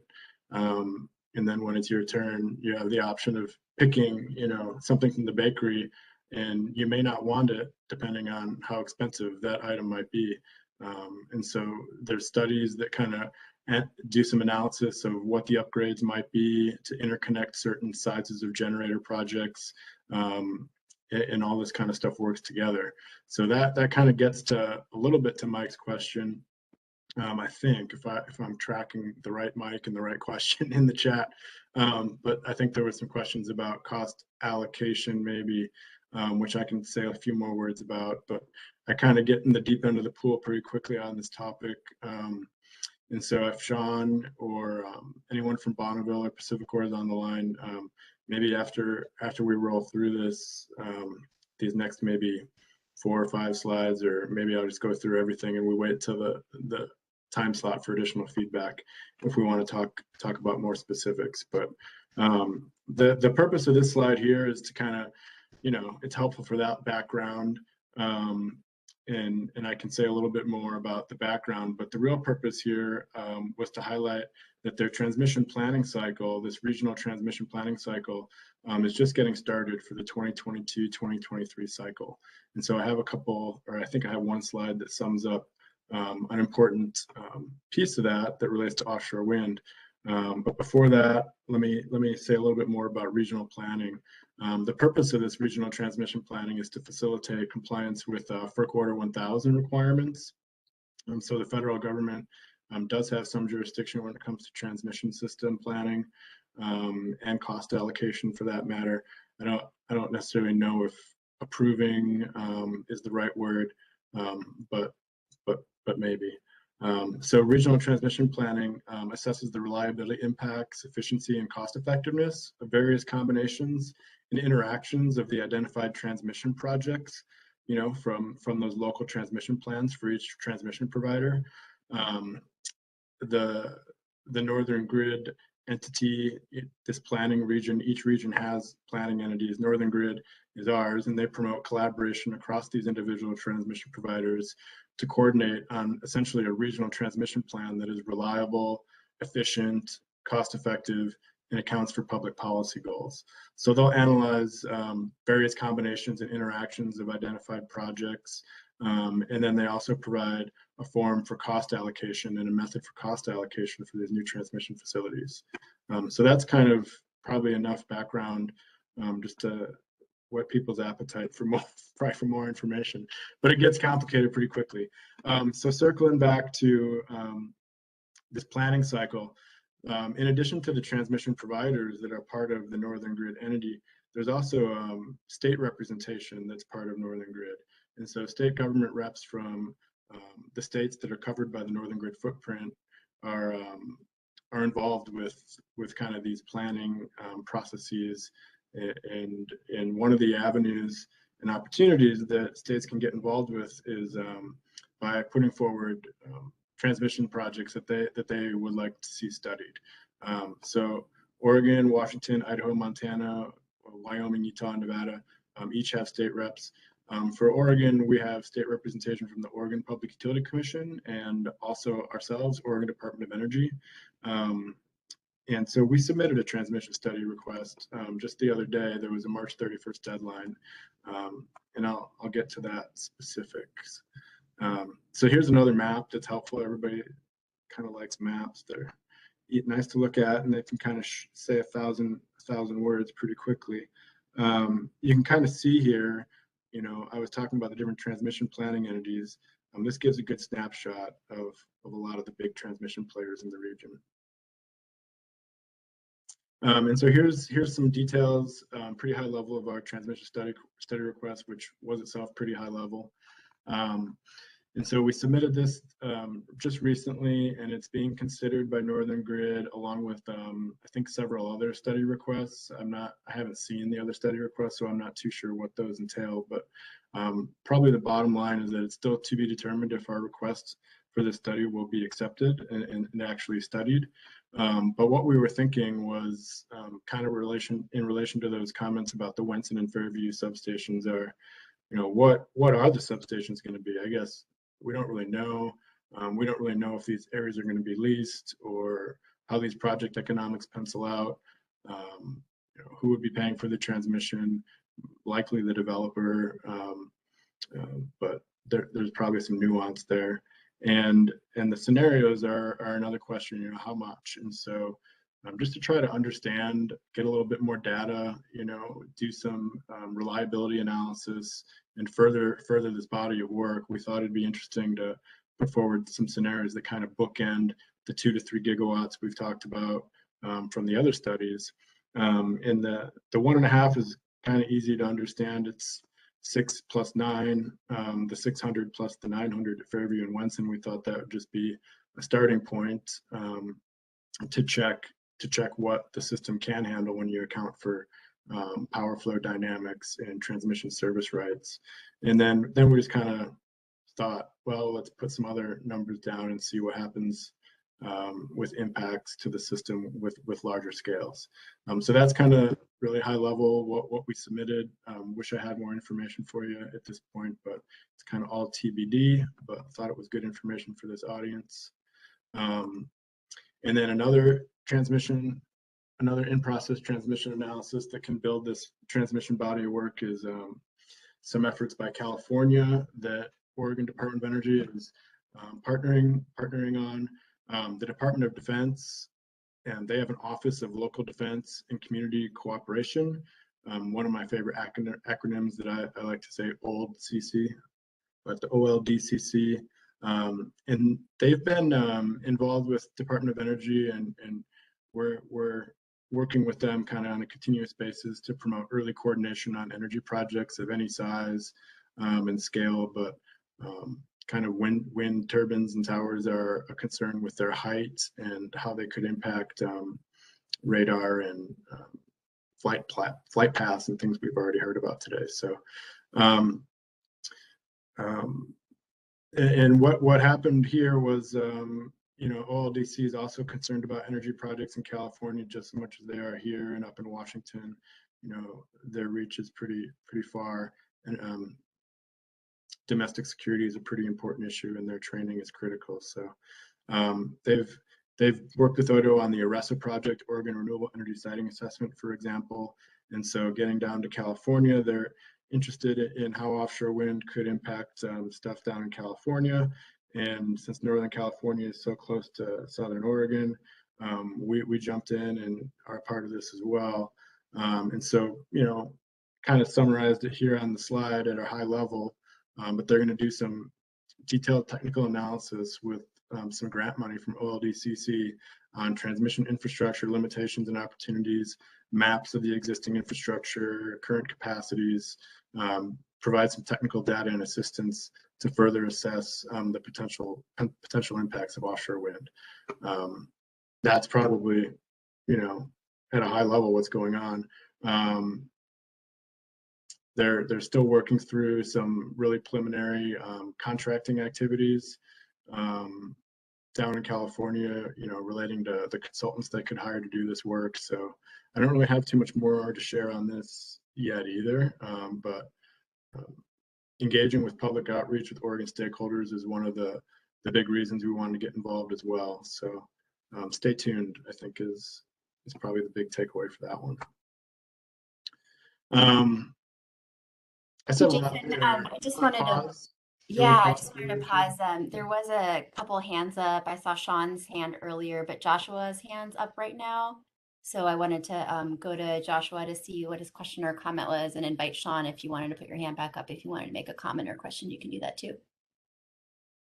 Go ahead, Joshua. Hi, okay, thanks. Joshua Bassifin with Climate Solutions.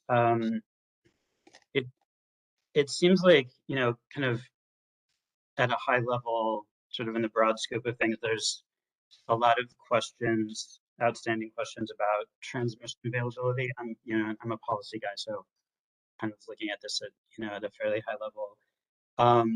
But not only questions about if there will be transmission available for the 3 gigawatts, that's the scope of the study, but also looking into the future at 5, 10, 15, 20 gigawatts that's possible of floating offshore wind. But meanwhile, BOEM seems to be moving fairly quickly towards possible leases.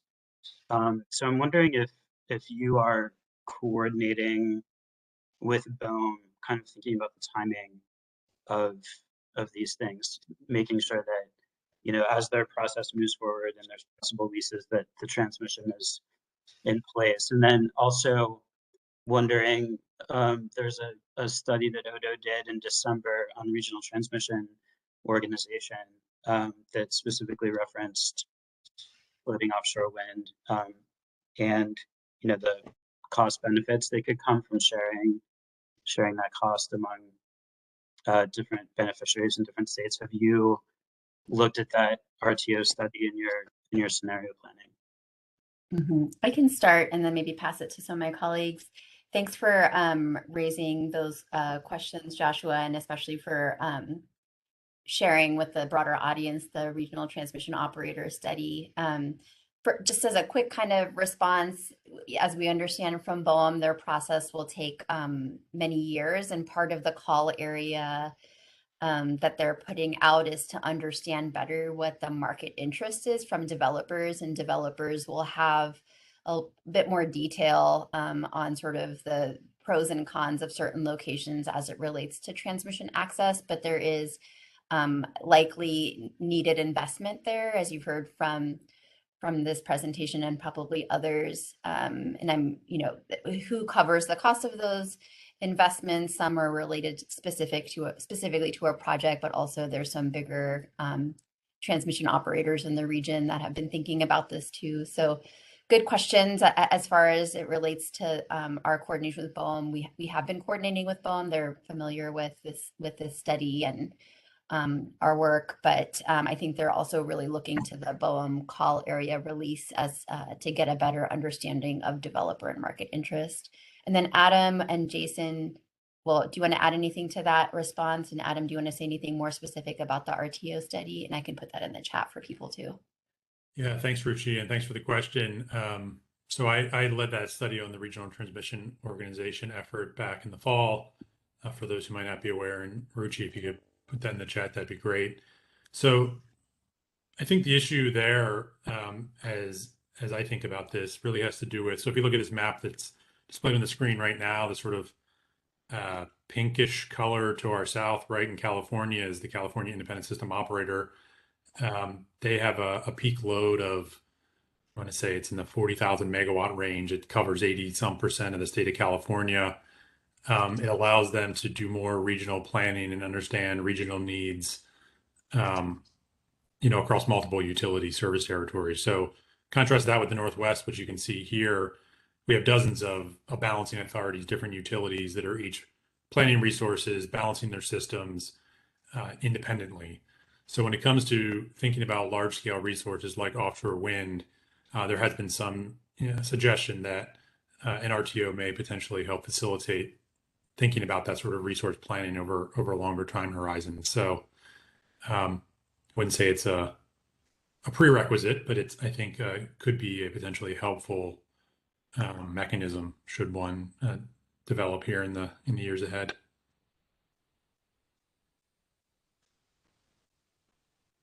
Thanks, Adam. Yeah, I can't think of anything to add. I think there was I'm trying to remember, it was, had a multifaceted question there from Josh, I believe it was. But I think he had some early questions about timing, and, that's kind of why we're here to some extent. Of course, we're here because BOEM is also here and starting this process, but it's easy to kind of lose track of the forest for the trees a little bit. I think, at least I kind of hear a lot of questions about scope and timing and who's going to buy it, and Are we going to build all this stuff? Where are we going to build it? When is it going to be built? Like the scale that we need to do to the scale development to kind of beef up the ports, even just the timelines from the earlier NREL study, we're looking at like the cost effectiveness of the technology itself coming down, 10 years from now. So transmission's another long lead time item. It takes 10, 15 years kind of just to scratch the surface and get projects permitted and planned and designed before construction even begins. And then a few years of construction you can always count on too. So it'd be great if this stuff kind of organized itself, but there's a lot of moving pieces here.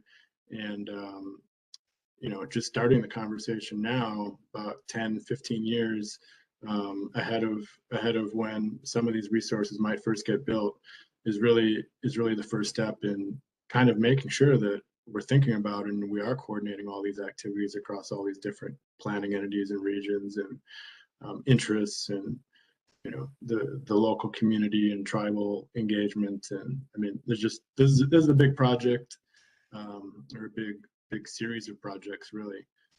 So big scope, and everybody's kind of doing their best and trying to look around corners and see how we can plan for the future.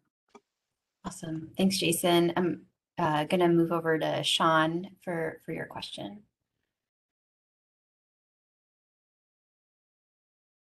Question or comment, go ahead.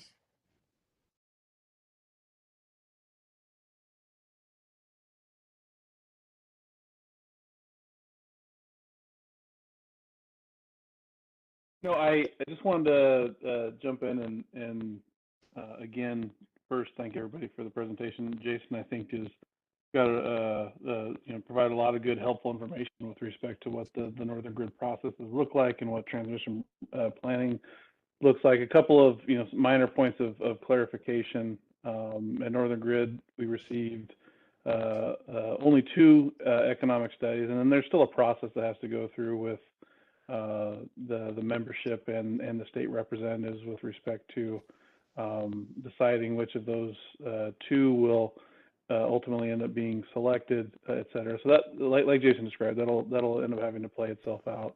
One thing I wanted to touch on with respect to just offering a little bit of more information or a bit of a clarification is with respect to transmission planning. Transmission planning, what the goal behind transmission planning is to meet essentially the needs of at the local level, the transmission provider, and at the regional level, the needs of the membership of that region. And needs are pretty specifically defined. They relate to reliability and load service needs, and then also those commercial obligations that Jason described.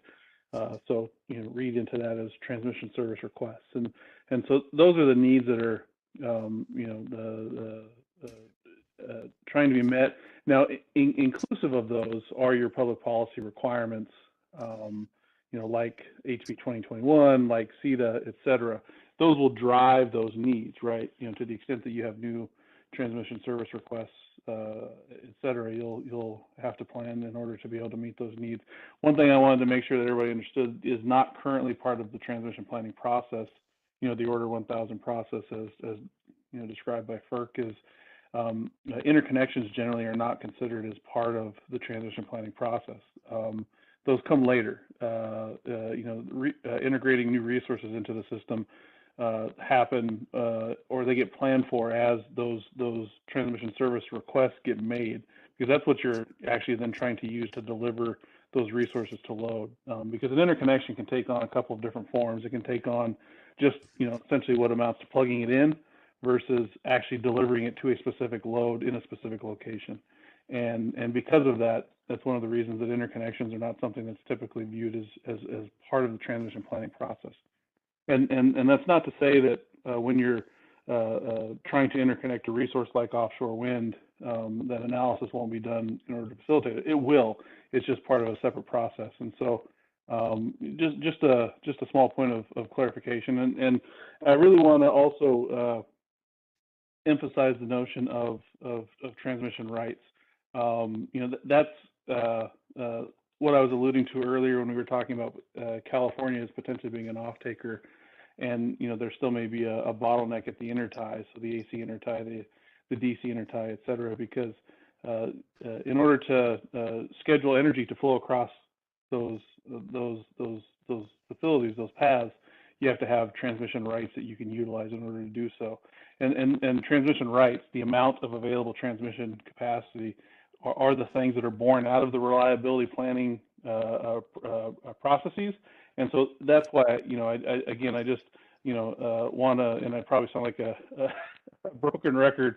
I just want to emphasize that, before we get too settled in on really thinking that 2.6 or 3 or whatever is the number that the system can actually handle, that we allow these processes to play themselves out, because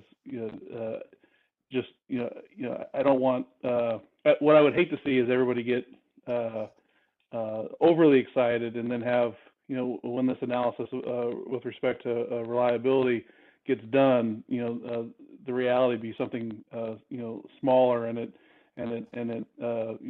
not have the stakeholders and folks working towards this effort be surprised by that. So just again, I just want to make sure and mention that and plug that. And with that being said, this is a very worthwhile effort, with respect to what it could potentially mean for the state. So, we look forward to engaging with everybody on this.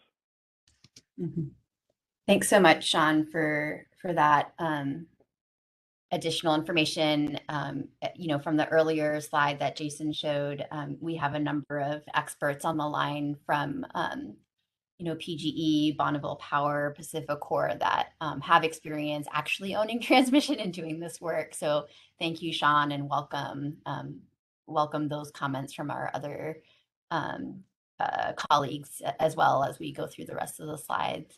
Just wanted to mention there's some really good information in the chat that we'll visit after Jason covers some of these slides and continue to welcome raised hands and comments in the chat. Go ahead, Jason. All right.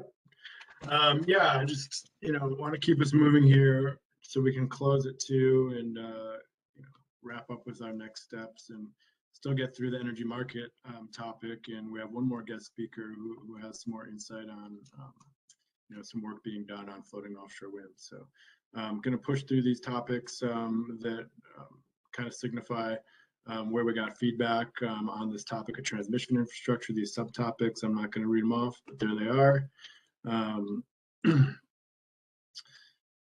So starting with the existing transmission limits, we've talked about this, a lot already today. So this shouldn't be a surprise, but the completed studies indicate, that potential for around 2 gigawatts up and down the coast around all five of these, maybe my mouse shows up, transmission substations that are, all the way from Story all the way down to Coos Bay, essentially. So that's pretty wide swath. And then you've got the call areas more in the southern areas. So, just trying to understand how the dots connect kind of literally is the challenge. And those studies were based on economic dispatch and physical transmission limits. And so the need for additional studies is pretty immense. So we're trying to tackle that in bits and pieces. More comments on transmission limits, upgrades, and costs. You'll notice that there's limitations at each one of those points of interconnection that were studied, 900, 600, whatever they are, none of them can accommodate 2 gigawatts alone. So it'll probably maybe be most economic to break it apart, but even that's an open question.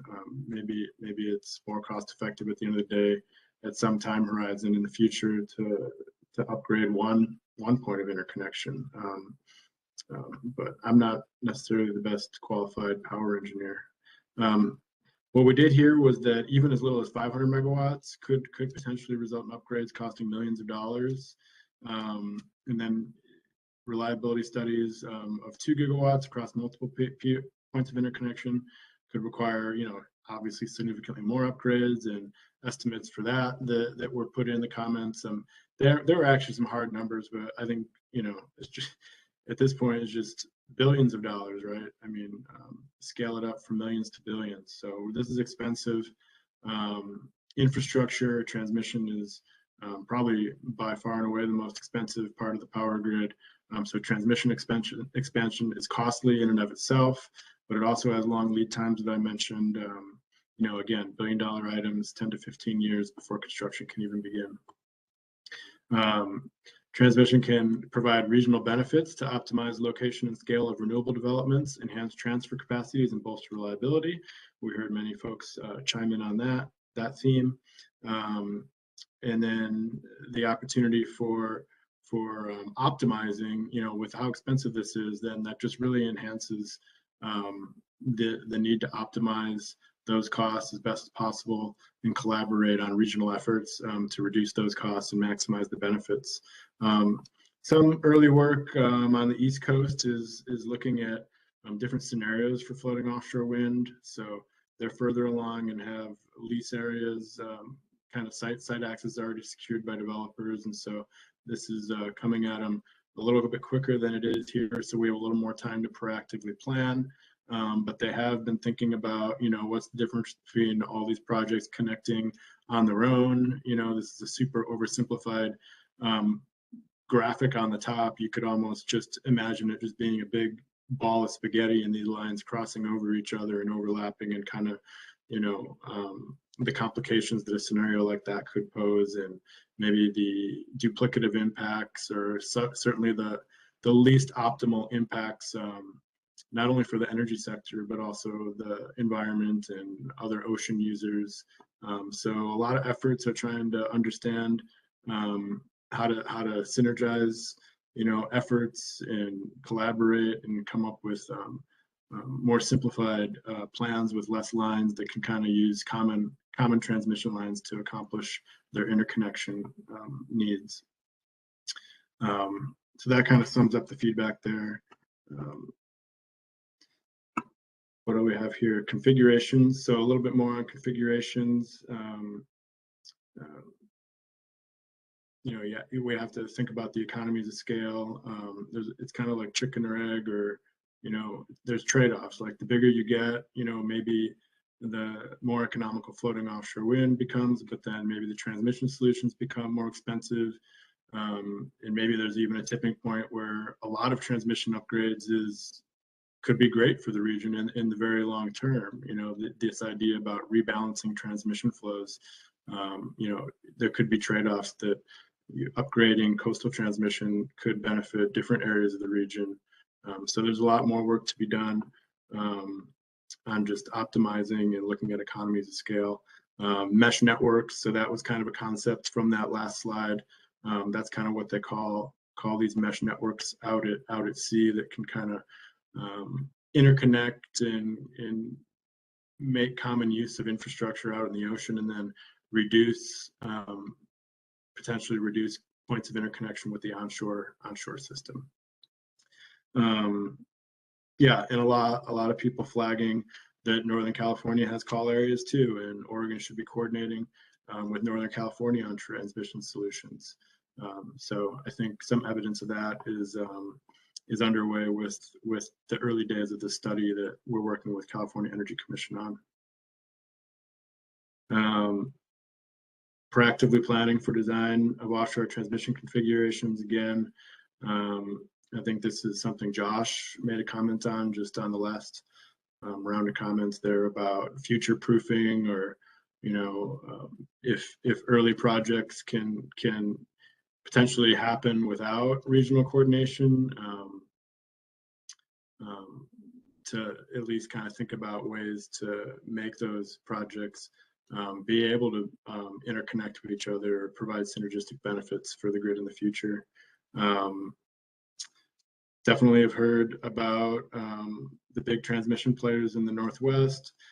I've made mention of them. They were, you know, identified on our Northern Grid topic, and I think Sean with PG has mentioned the need for this collaborative work to unfold with all the transmission providers, but certainly the more significant ones in the region. Yeah, I think that covers that slide, and we got through it. So one more chance here, and then to 1:30. So, you know, at this point we basically have half an hour for energy markets, and it'll probably be 20 minutes if we save some time for next steps. So yeah, I think that's great. I agree that we're running a little short on time here, and we really want to get to markets because a lot of the questions in the chat are asking about off-takers and kind of some of the market implications of offshore wind. So I'm going to hold a little bit on some of those, but want to make sure that we don't have any specific questions or any other perspectives or emphasis to add on the topics and themes that Jason just covered. And just let me see here. For anyone on the phone, *3 to raise your hand and *6 to mute and unmute. And I'm going to go to Harvey. Go ahead, Harvey. I was just curious, and maybe this should have been the closing comment, but anyway, on these columns, that wind columns, how are they? How are the pieces connected? Are they welded together, or are they has an internal bolt ring to put the sections of the column in place? How is that connected? If it's welded, you're going to need a lot of you need to beef up that connection point to prevent fatigue cracking from the wind to causing a possible structural failure. But I just wanted curious, how are you connecting those sections in that wind turbine column? Thank you. This is Jason. Hey, I think I would love to follow up with Harvey offline and try to help answer his questions. He's got a wealth of questions and great ones. They're kind of more on the building and engineering aspects, which we tried to talk about a little bit earlier, but we're moving through all these topics pretty quickly. So appreciate that there's still questions, but maybe try to keep our questions related to the transmission topic here and with energy markets questions coming up. If we could just all try to keep our comments on that, just so it helps everybody stay on track and focused on the topic at hand, and then helps us move through them, that'd be great. Is that okay, Harvey? Yes, that's not a problem. We could do that anytime. I could do it after, send you an email, or and then you can go from there. I'm kind of curious about that. Thanks a lot anyway. Yeah, appreciate it. Great, thanks, Harvey. Okay, I know that we're running short on time, and I want to make sure we get to the markets and RTO piece because there's, I think, a number of questions in the chat that would be informed by that. So let's move ahead to that one. And if you continue to have transmission questions or comments, add them to the chat, and we can try to address those all at once towards the end. That'd be great. Yeah, the RTO topic, relates certainly to transmission. So I think it's germane to this item too. So I'm just gonna, introduce Rose. We're gonna have an update from Oregon Public Utility Commission on Oregon investor-owned utilities. That's an acronym there that are relating to floating offshore wind and the hydrogen topic that we've heard a little bit about today. So Rose Anderson is a senior economist with the Oregon Public Utilities Commission. She works on regulatory activities involving the IOUs, the investor-owned utilities. She's been working on Pacificor energy resource planning and procurement activities for several years, and has also been engaged with Idaho Power's resource planning activities. So Rose, I will turn it over to you. Thanks, Jason. I hope you can hear me okay. I'm happy to be here today and to share a quick and very general report with you all on what a few Oregon investor-owned utilities are doing in utility planning and procurement processes to consider floating offshore wind and some hydrogen resources as well. I'd like to begin with our 6-state electric utility with significant transmission resources, Pacificor. In the Pacificor RFP, it's currently ongoing at the Oregon PUC, that docket.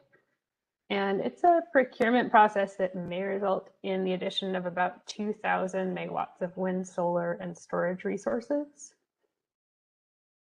There will be an analysis of floating offshore wind in the RFP, but the details and parameters are really yet to be determined.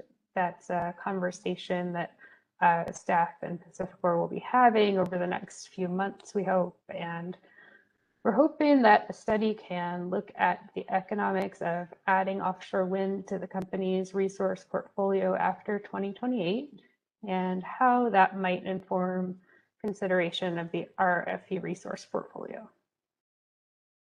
We hope the details of that analysis can be decided by November 2022. In Pacificor's 2023 IRP, this is a long-term resource plan that's looking to create a portfolio of resources to meet load over about the next 20 years. And it's the development process for this IRP is active now. The March public input meeting explored potential supply-side resources such as offshore wind. Floating offshore wind will be a supply-side resource that can be selected to be part of a preferred portfolio for what I believe is the first time in this IRP. And supply-side resource modeling is not yet finalized. So the cost and operational details used to model floating offshore wind haven't really been announced. OPUC staff is going to seek to make flexible hydrogen load a topic of discussion in the IRP lead-up process, and to ask for large flexible loads to be considered in IRP analysis.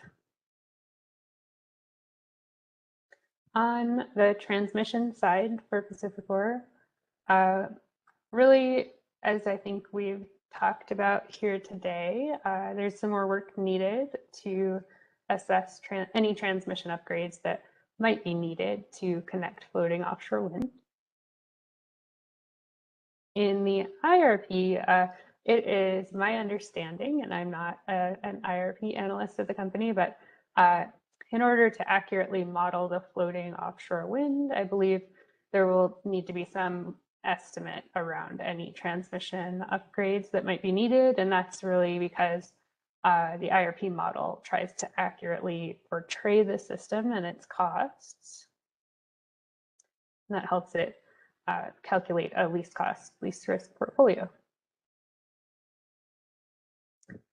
In local transmission planning, a study has recently been requested to look at floating offshore wind and the transmission that's needed to reliably connect varying amounts of it off of the Oregon coast, as well as the effect, positive or negative, that it may have on transmission system costs. And moving on to Portland General Electric, the development process for the next PGE IRP is currently underway. Supply-side resource options were a topic of discussion at the November 2021 IRP roundtable. And floating offshore wind will be a supply-side proxy resource that can be selected in this IRP as part of a preferred portfolio. Supply-side resource modeling is currently underway, and the cost and operational details used to model floating offshore wind have not been announced yet. In the current PGE RFP, staff and PGE are currently discussing the possibility of floating offshore wind and or flexible hydrogen load sensitivity. And this would ideally look at a scenario where floating offshore wind and hydrogen are included and compare it to one where they're not included and kind of assess the impacts on the RFP. So if I could move on, and maybe any questions could be answered after I'm finished with Northwest Natural. The most recent full Northwest Natural IRP was the 2018 IRP, and this was a while ago, and a few things have happened in the hydrogen space since then. In the 2018 IRP, hydrogen was considered as a supply-side resource, but it was really only modeled in one location at the mist storage. And it wasn't selected as part of a preferred portfolio, but it was initially selected as part of a deep decarbonization kind of sensitivity portfolio. And in the Northwest Natural upcoming 2022 IRP, hydrogen will again be a supply side proxy resource that can be selected as part of a preferred portfolio. There's already been a study on hydrogen, and some discussion took place at the March 2022 Technical Working Group meeting. The IRP development process is ongoing and modeling details are not yet finalized. And that is all for my update today. Thank you very much. Thanks, Rose. There was one question for you in the chat before moving over to Jason, and also welcome other questions for Rose's presentation. How might offshore wind show up in the utilities HB 2021 compliance plans? That's a great question. And we are currently in the midst of a process to kind of unroll how we'll be considering HB 2021. We have a docket number for it. It's UM 2225, I believe. So I can't speak a lot to how that's going to play out, but I will say that getting floating offshore wind into consideration in utility long-term plans, IRPs, is a really excellent first step to getting them considered also for HB 2021. Great, thank you. And I'll say that your colleague Kim added a little bit more in the chat as well, so thank you for that. Thanks, Kim.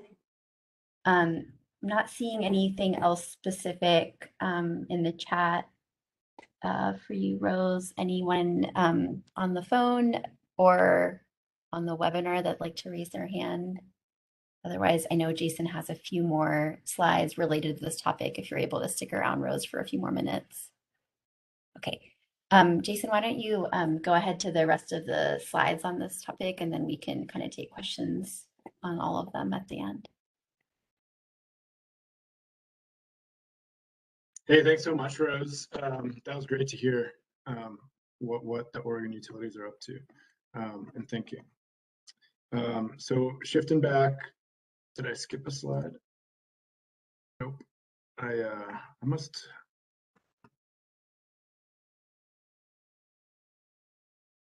User error. I usually start by summarizing the questions that we asked. So I think that was an oversight on my end. So, but the topics that we're talking about here are energy markets. I can't remember the question numbers in the prompt and question document.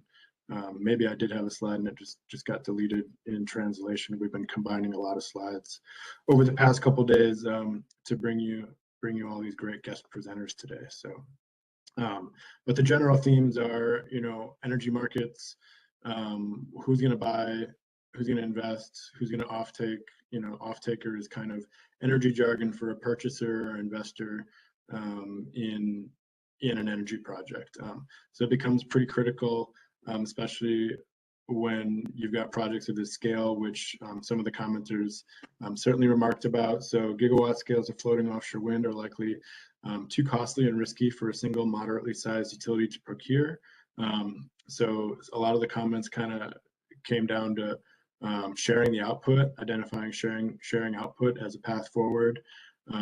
To kind of address that issue of it being too costly for just one person to go, too costly and too risky potentially for one party to go at it alone. Multiple Oregon off-takers are necessary with potential for Washington, California off-takers as well. Kind of highlighting again the regional nature of this. Hydrogen producers could also be off-takers, potentially mitigating some amount of transmission.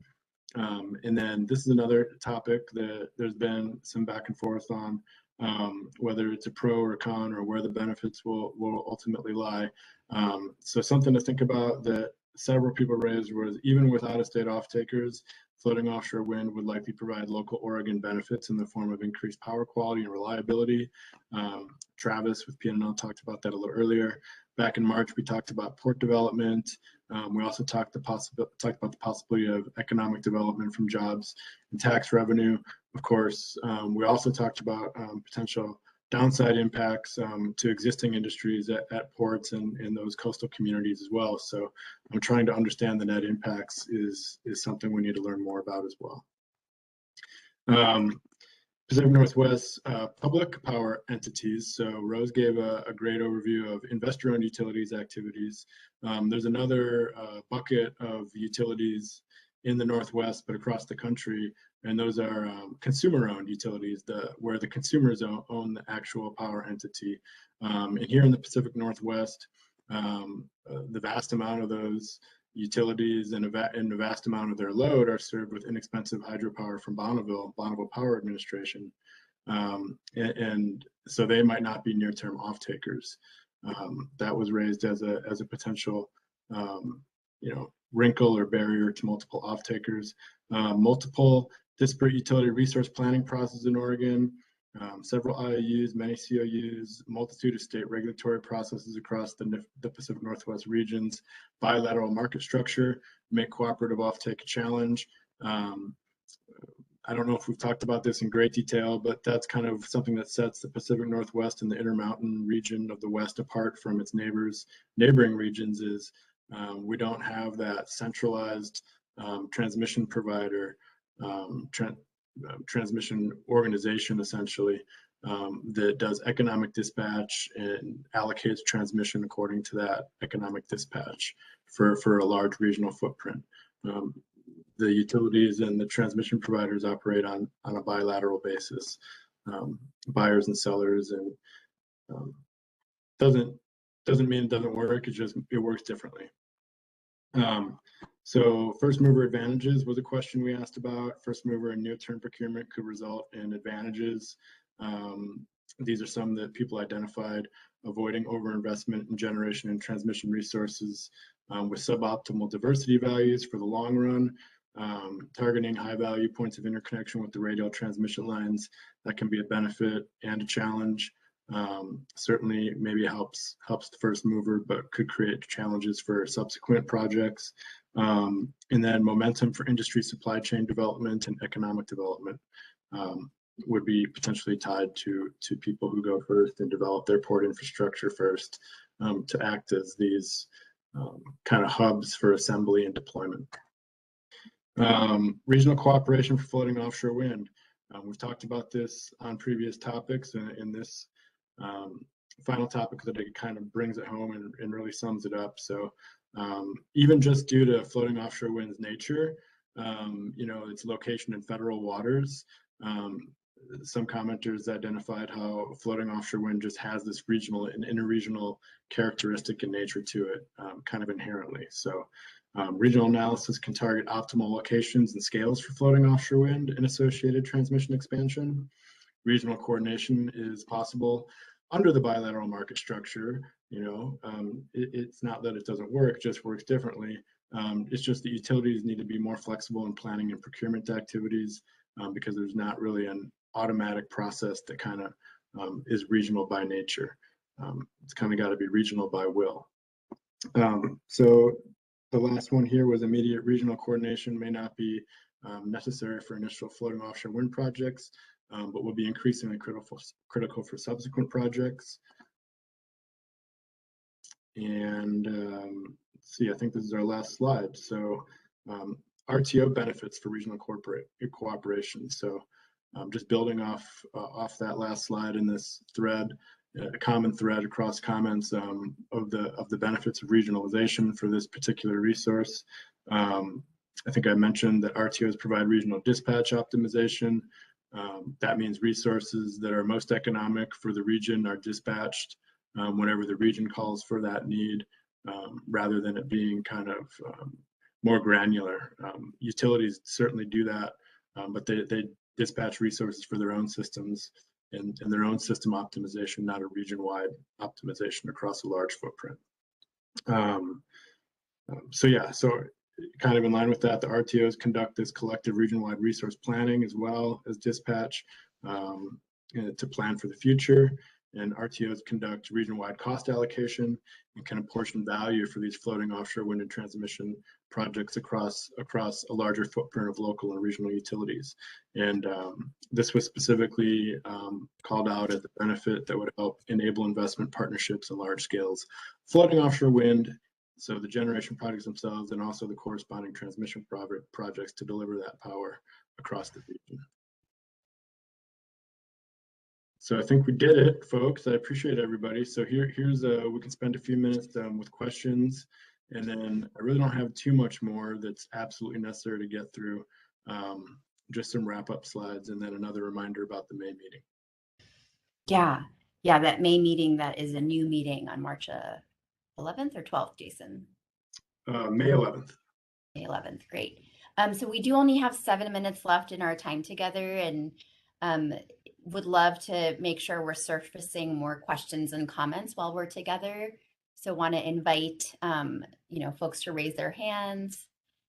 There's also been a lot of really great discussion in the chat that I can talk a little bit about while you're thinking about additional questions. Mike's had some really great questions about sort of the differences between renewable energy goals and targets across state lines, and he mentioned his interest in making sure there's a distinction between renewable energy projects designed as an economic development or jobs program versus a renewable energy project designed to decarbonize our energy supply. His concern was that it might be a fantastic economic development opportunity for a few sectors, but has extreme cost and long lead times, making it less impactful decarbonization solution. Adam provided some information in the chat about the primary objectives of state policy, like EO 20-04 and HB 2021 are on decarbonization of the entire power sector, and which resources can best achieve those objectives over the next 2 decades will be surfaced through technical analysis, utility planning processes. At the same time, costs are changing quite a bit. Newer modeling suggests offshore wind could be a valuable contributing resource for state decarbonization policy objectives. I don't think they're suggesting it tomorrow, but in a decade or two. That was a good exchange. There was also a question from Jess about how many communities on the South Coast are serviced by consumer-owned utilities, and we provided some, and she was wondering what the potential for working with them on offshore wind might be. And Adam shared that that's probably best directed to Coos Curry Electric Co-op and the City of Bandon Utility, both of whom serve customers in the South Coast and purchase almost all, if not all, of their power from Bonneville Power Administration. We provided also a map of all the Oregon electric utility service territories in the chat, as well as the electricity resource mix for each utility in Oregon, including those 2 COUs. There was some earlier really good discussion about transmission that we didn't kind of discuss, but I want to just remind anyone on the line who is actually a transmission owner, like Bonneville or PacifiCorp. We heard a little bit from PGE if there's anything additional to add on the energy markets or RTO pieces here. Let's see if there's anything else to highlight in the chat. I'm not seeing any new questions. Yeah. Oh yeah, Shannon also added that Central Lincoln Public Utility District is also relevant in terms of its location and service territory relative to BOEM call areas. Thanks for adding that, Shannon. Janae asked some really good questions about EMF impacts earlier, and we did talk about siting and permitting as a topic at the last meeting where EMF was raised, but she did say that there was a direction to a BOEM study, but there had not been any discussion as to whether undersea cable configurations would try to minimize EMF impacts. Thanks for raising that. I think that I'm not familiar with the BOEM study, but we'll take a look to make sure that's surfaced in our report if that is available. I'll also mention that in the BOEM process, I think that the way that it sort of is structured to winnow down as those areas become more specific or narrow, I think the level of detail of analysis becomes more detailed. And so perhaps EMF impacts would be analysis would be occurring at later stages. I'm not sure if anyone from the line from BOEM is here to share any more on that.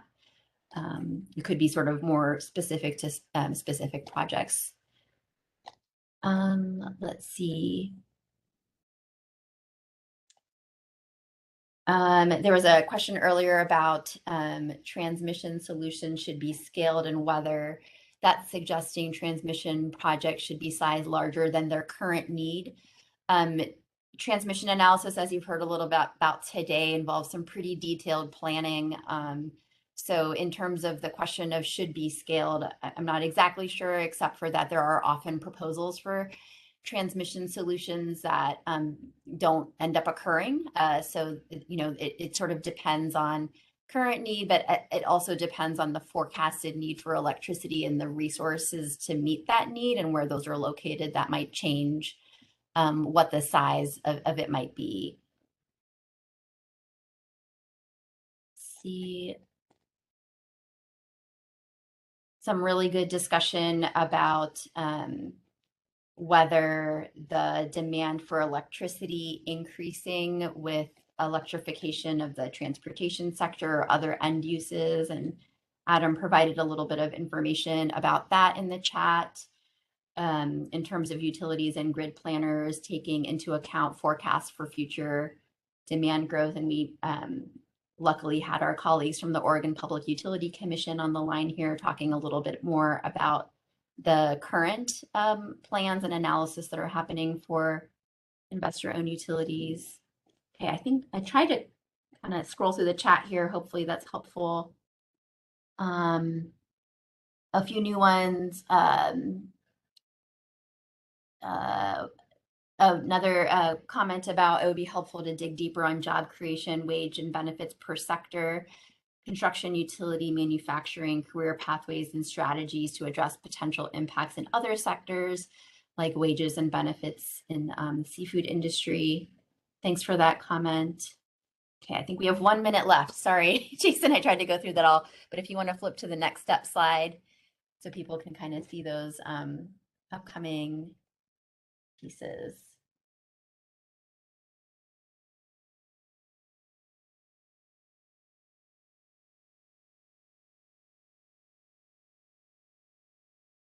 This, you just kind of, those are screenshots of our comment portal, which will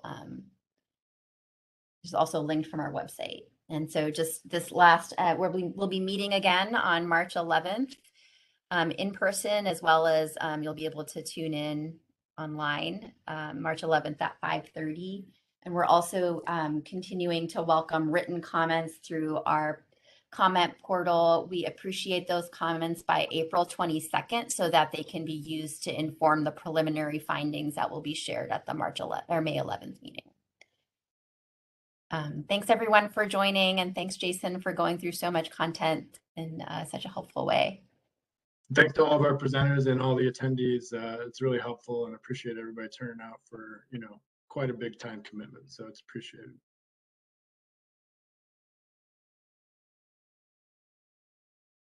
Great. I hope you all have a great afternoon, and we hope to see you in May. Take care.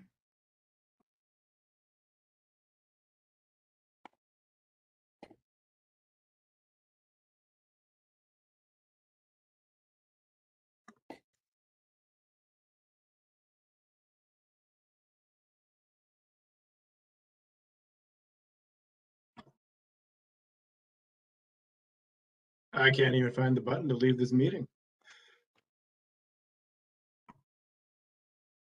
The big red thing. Wow. What day is Jason, it? Jason, go ahead and just leave the meeting. Don't close out, okay? I don't even know how to leave the meeting. Okay, go down to the X, red X in the bottom. Oh, it finally popped up once I stopped sharing my screen. There you go. Right. And it'll Thanks. say leave, not close Yep. out. No, I see it now. Yep.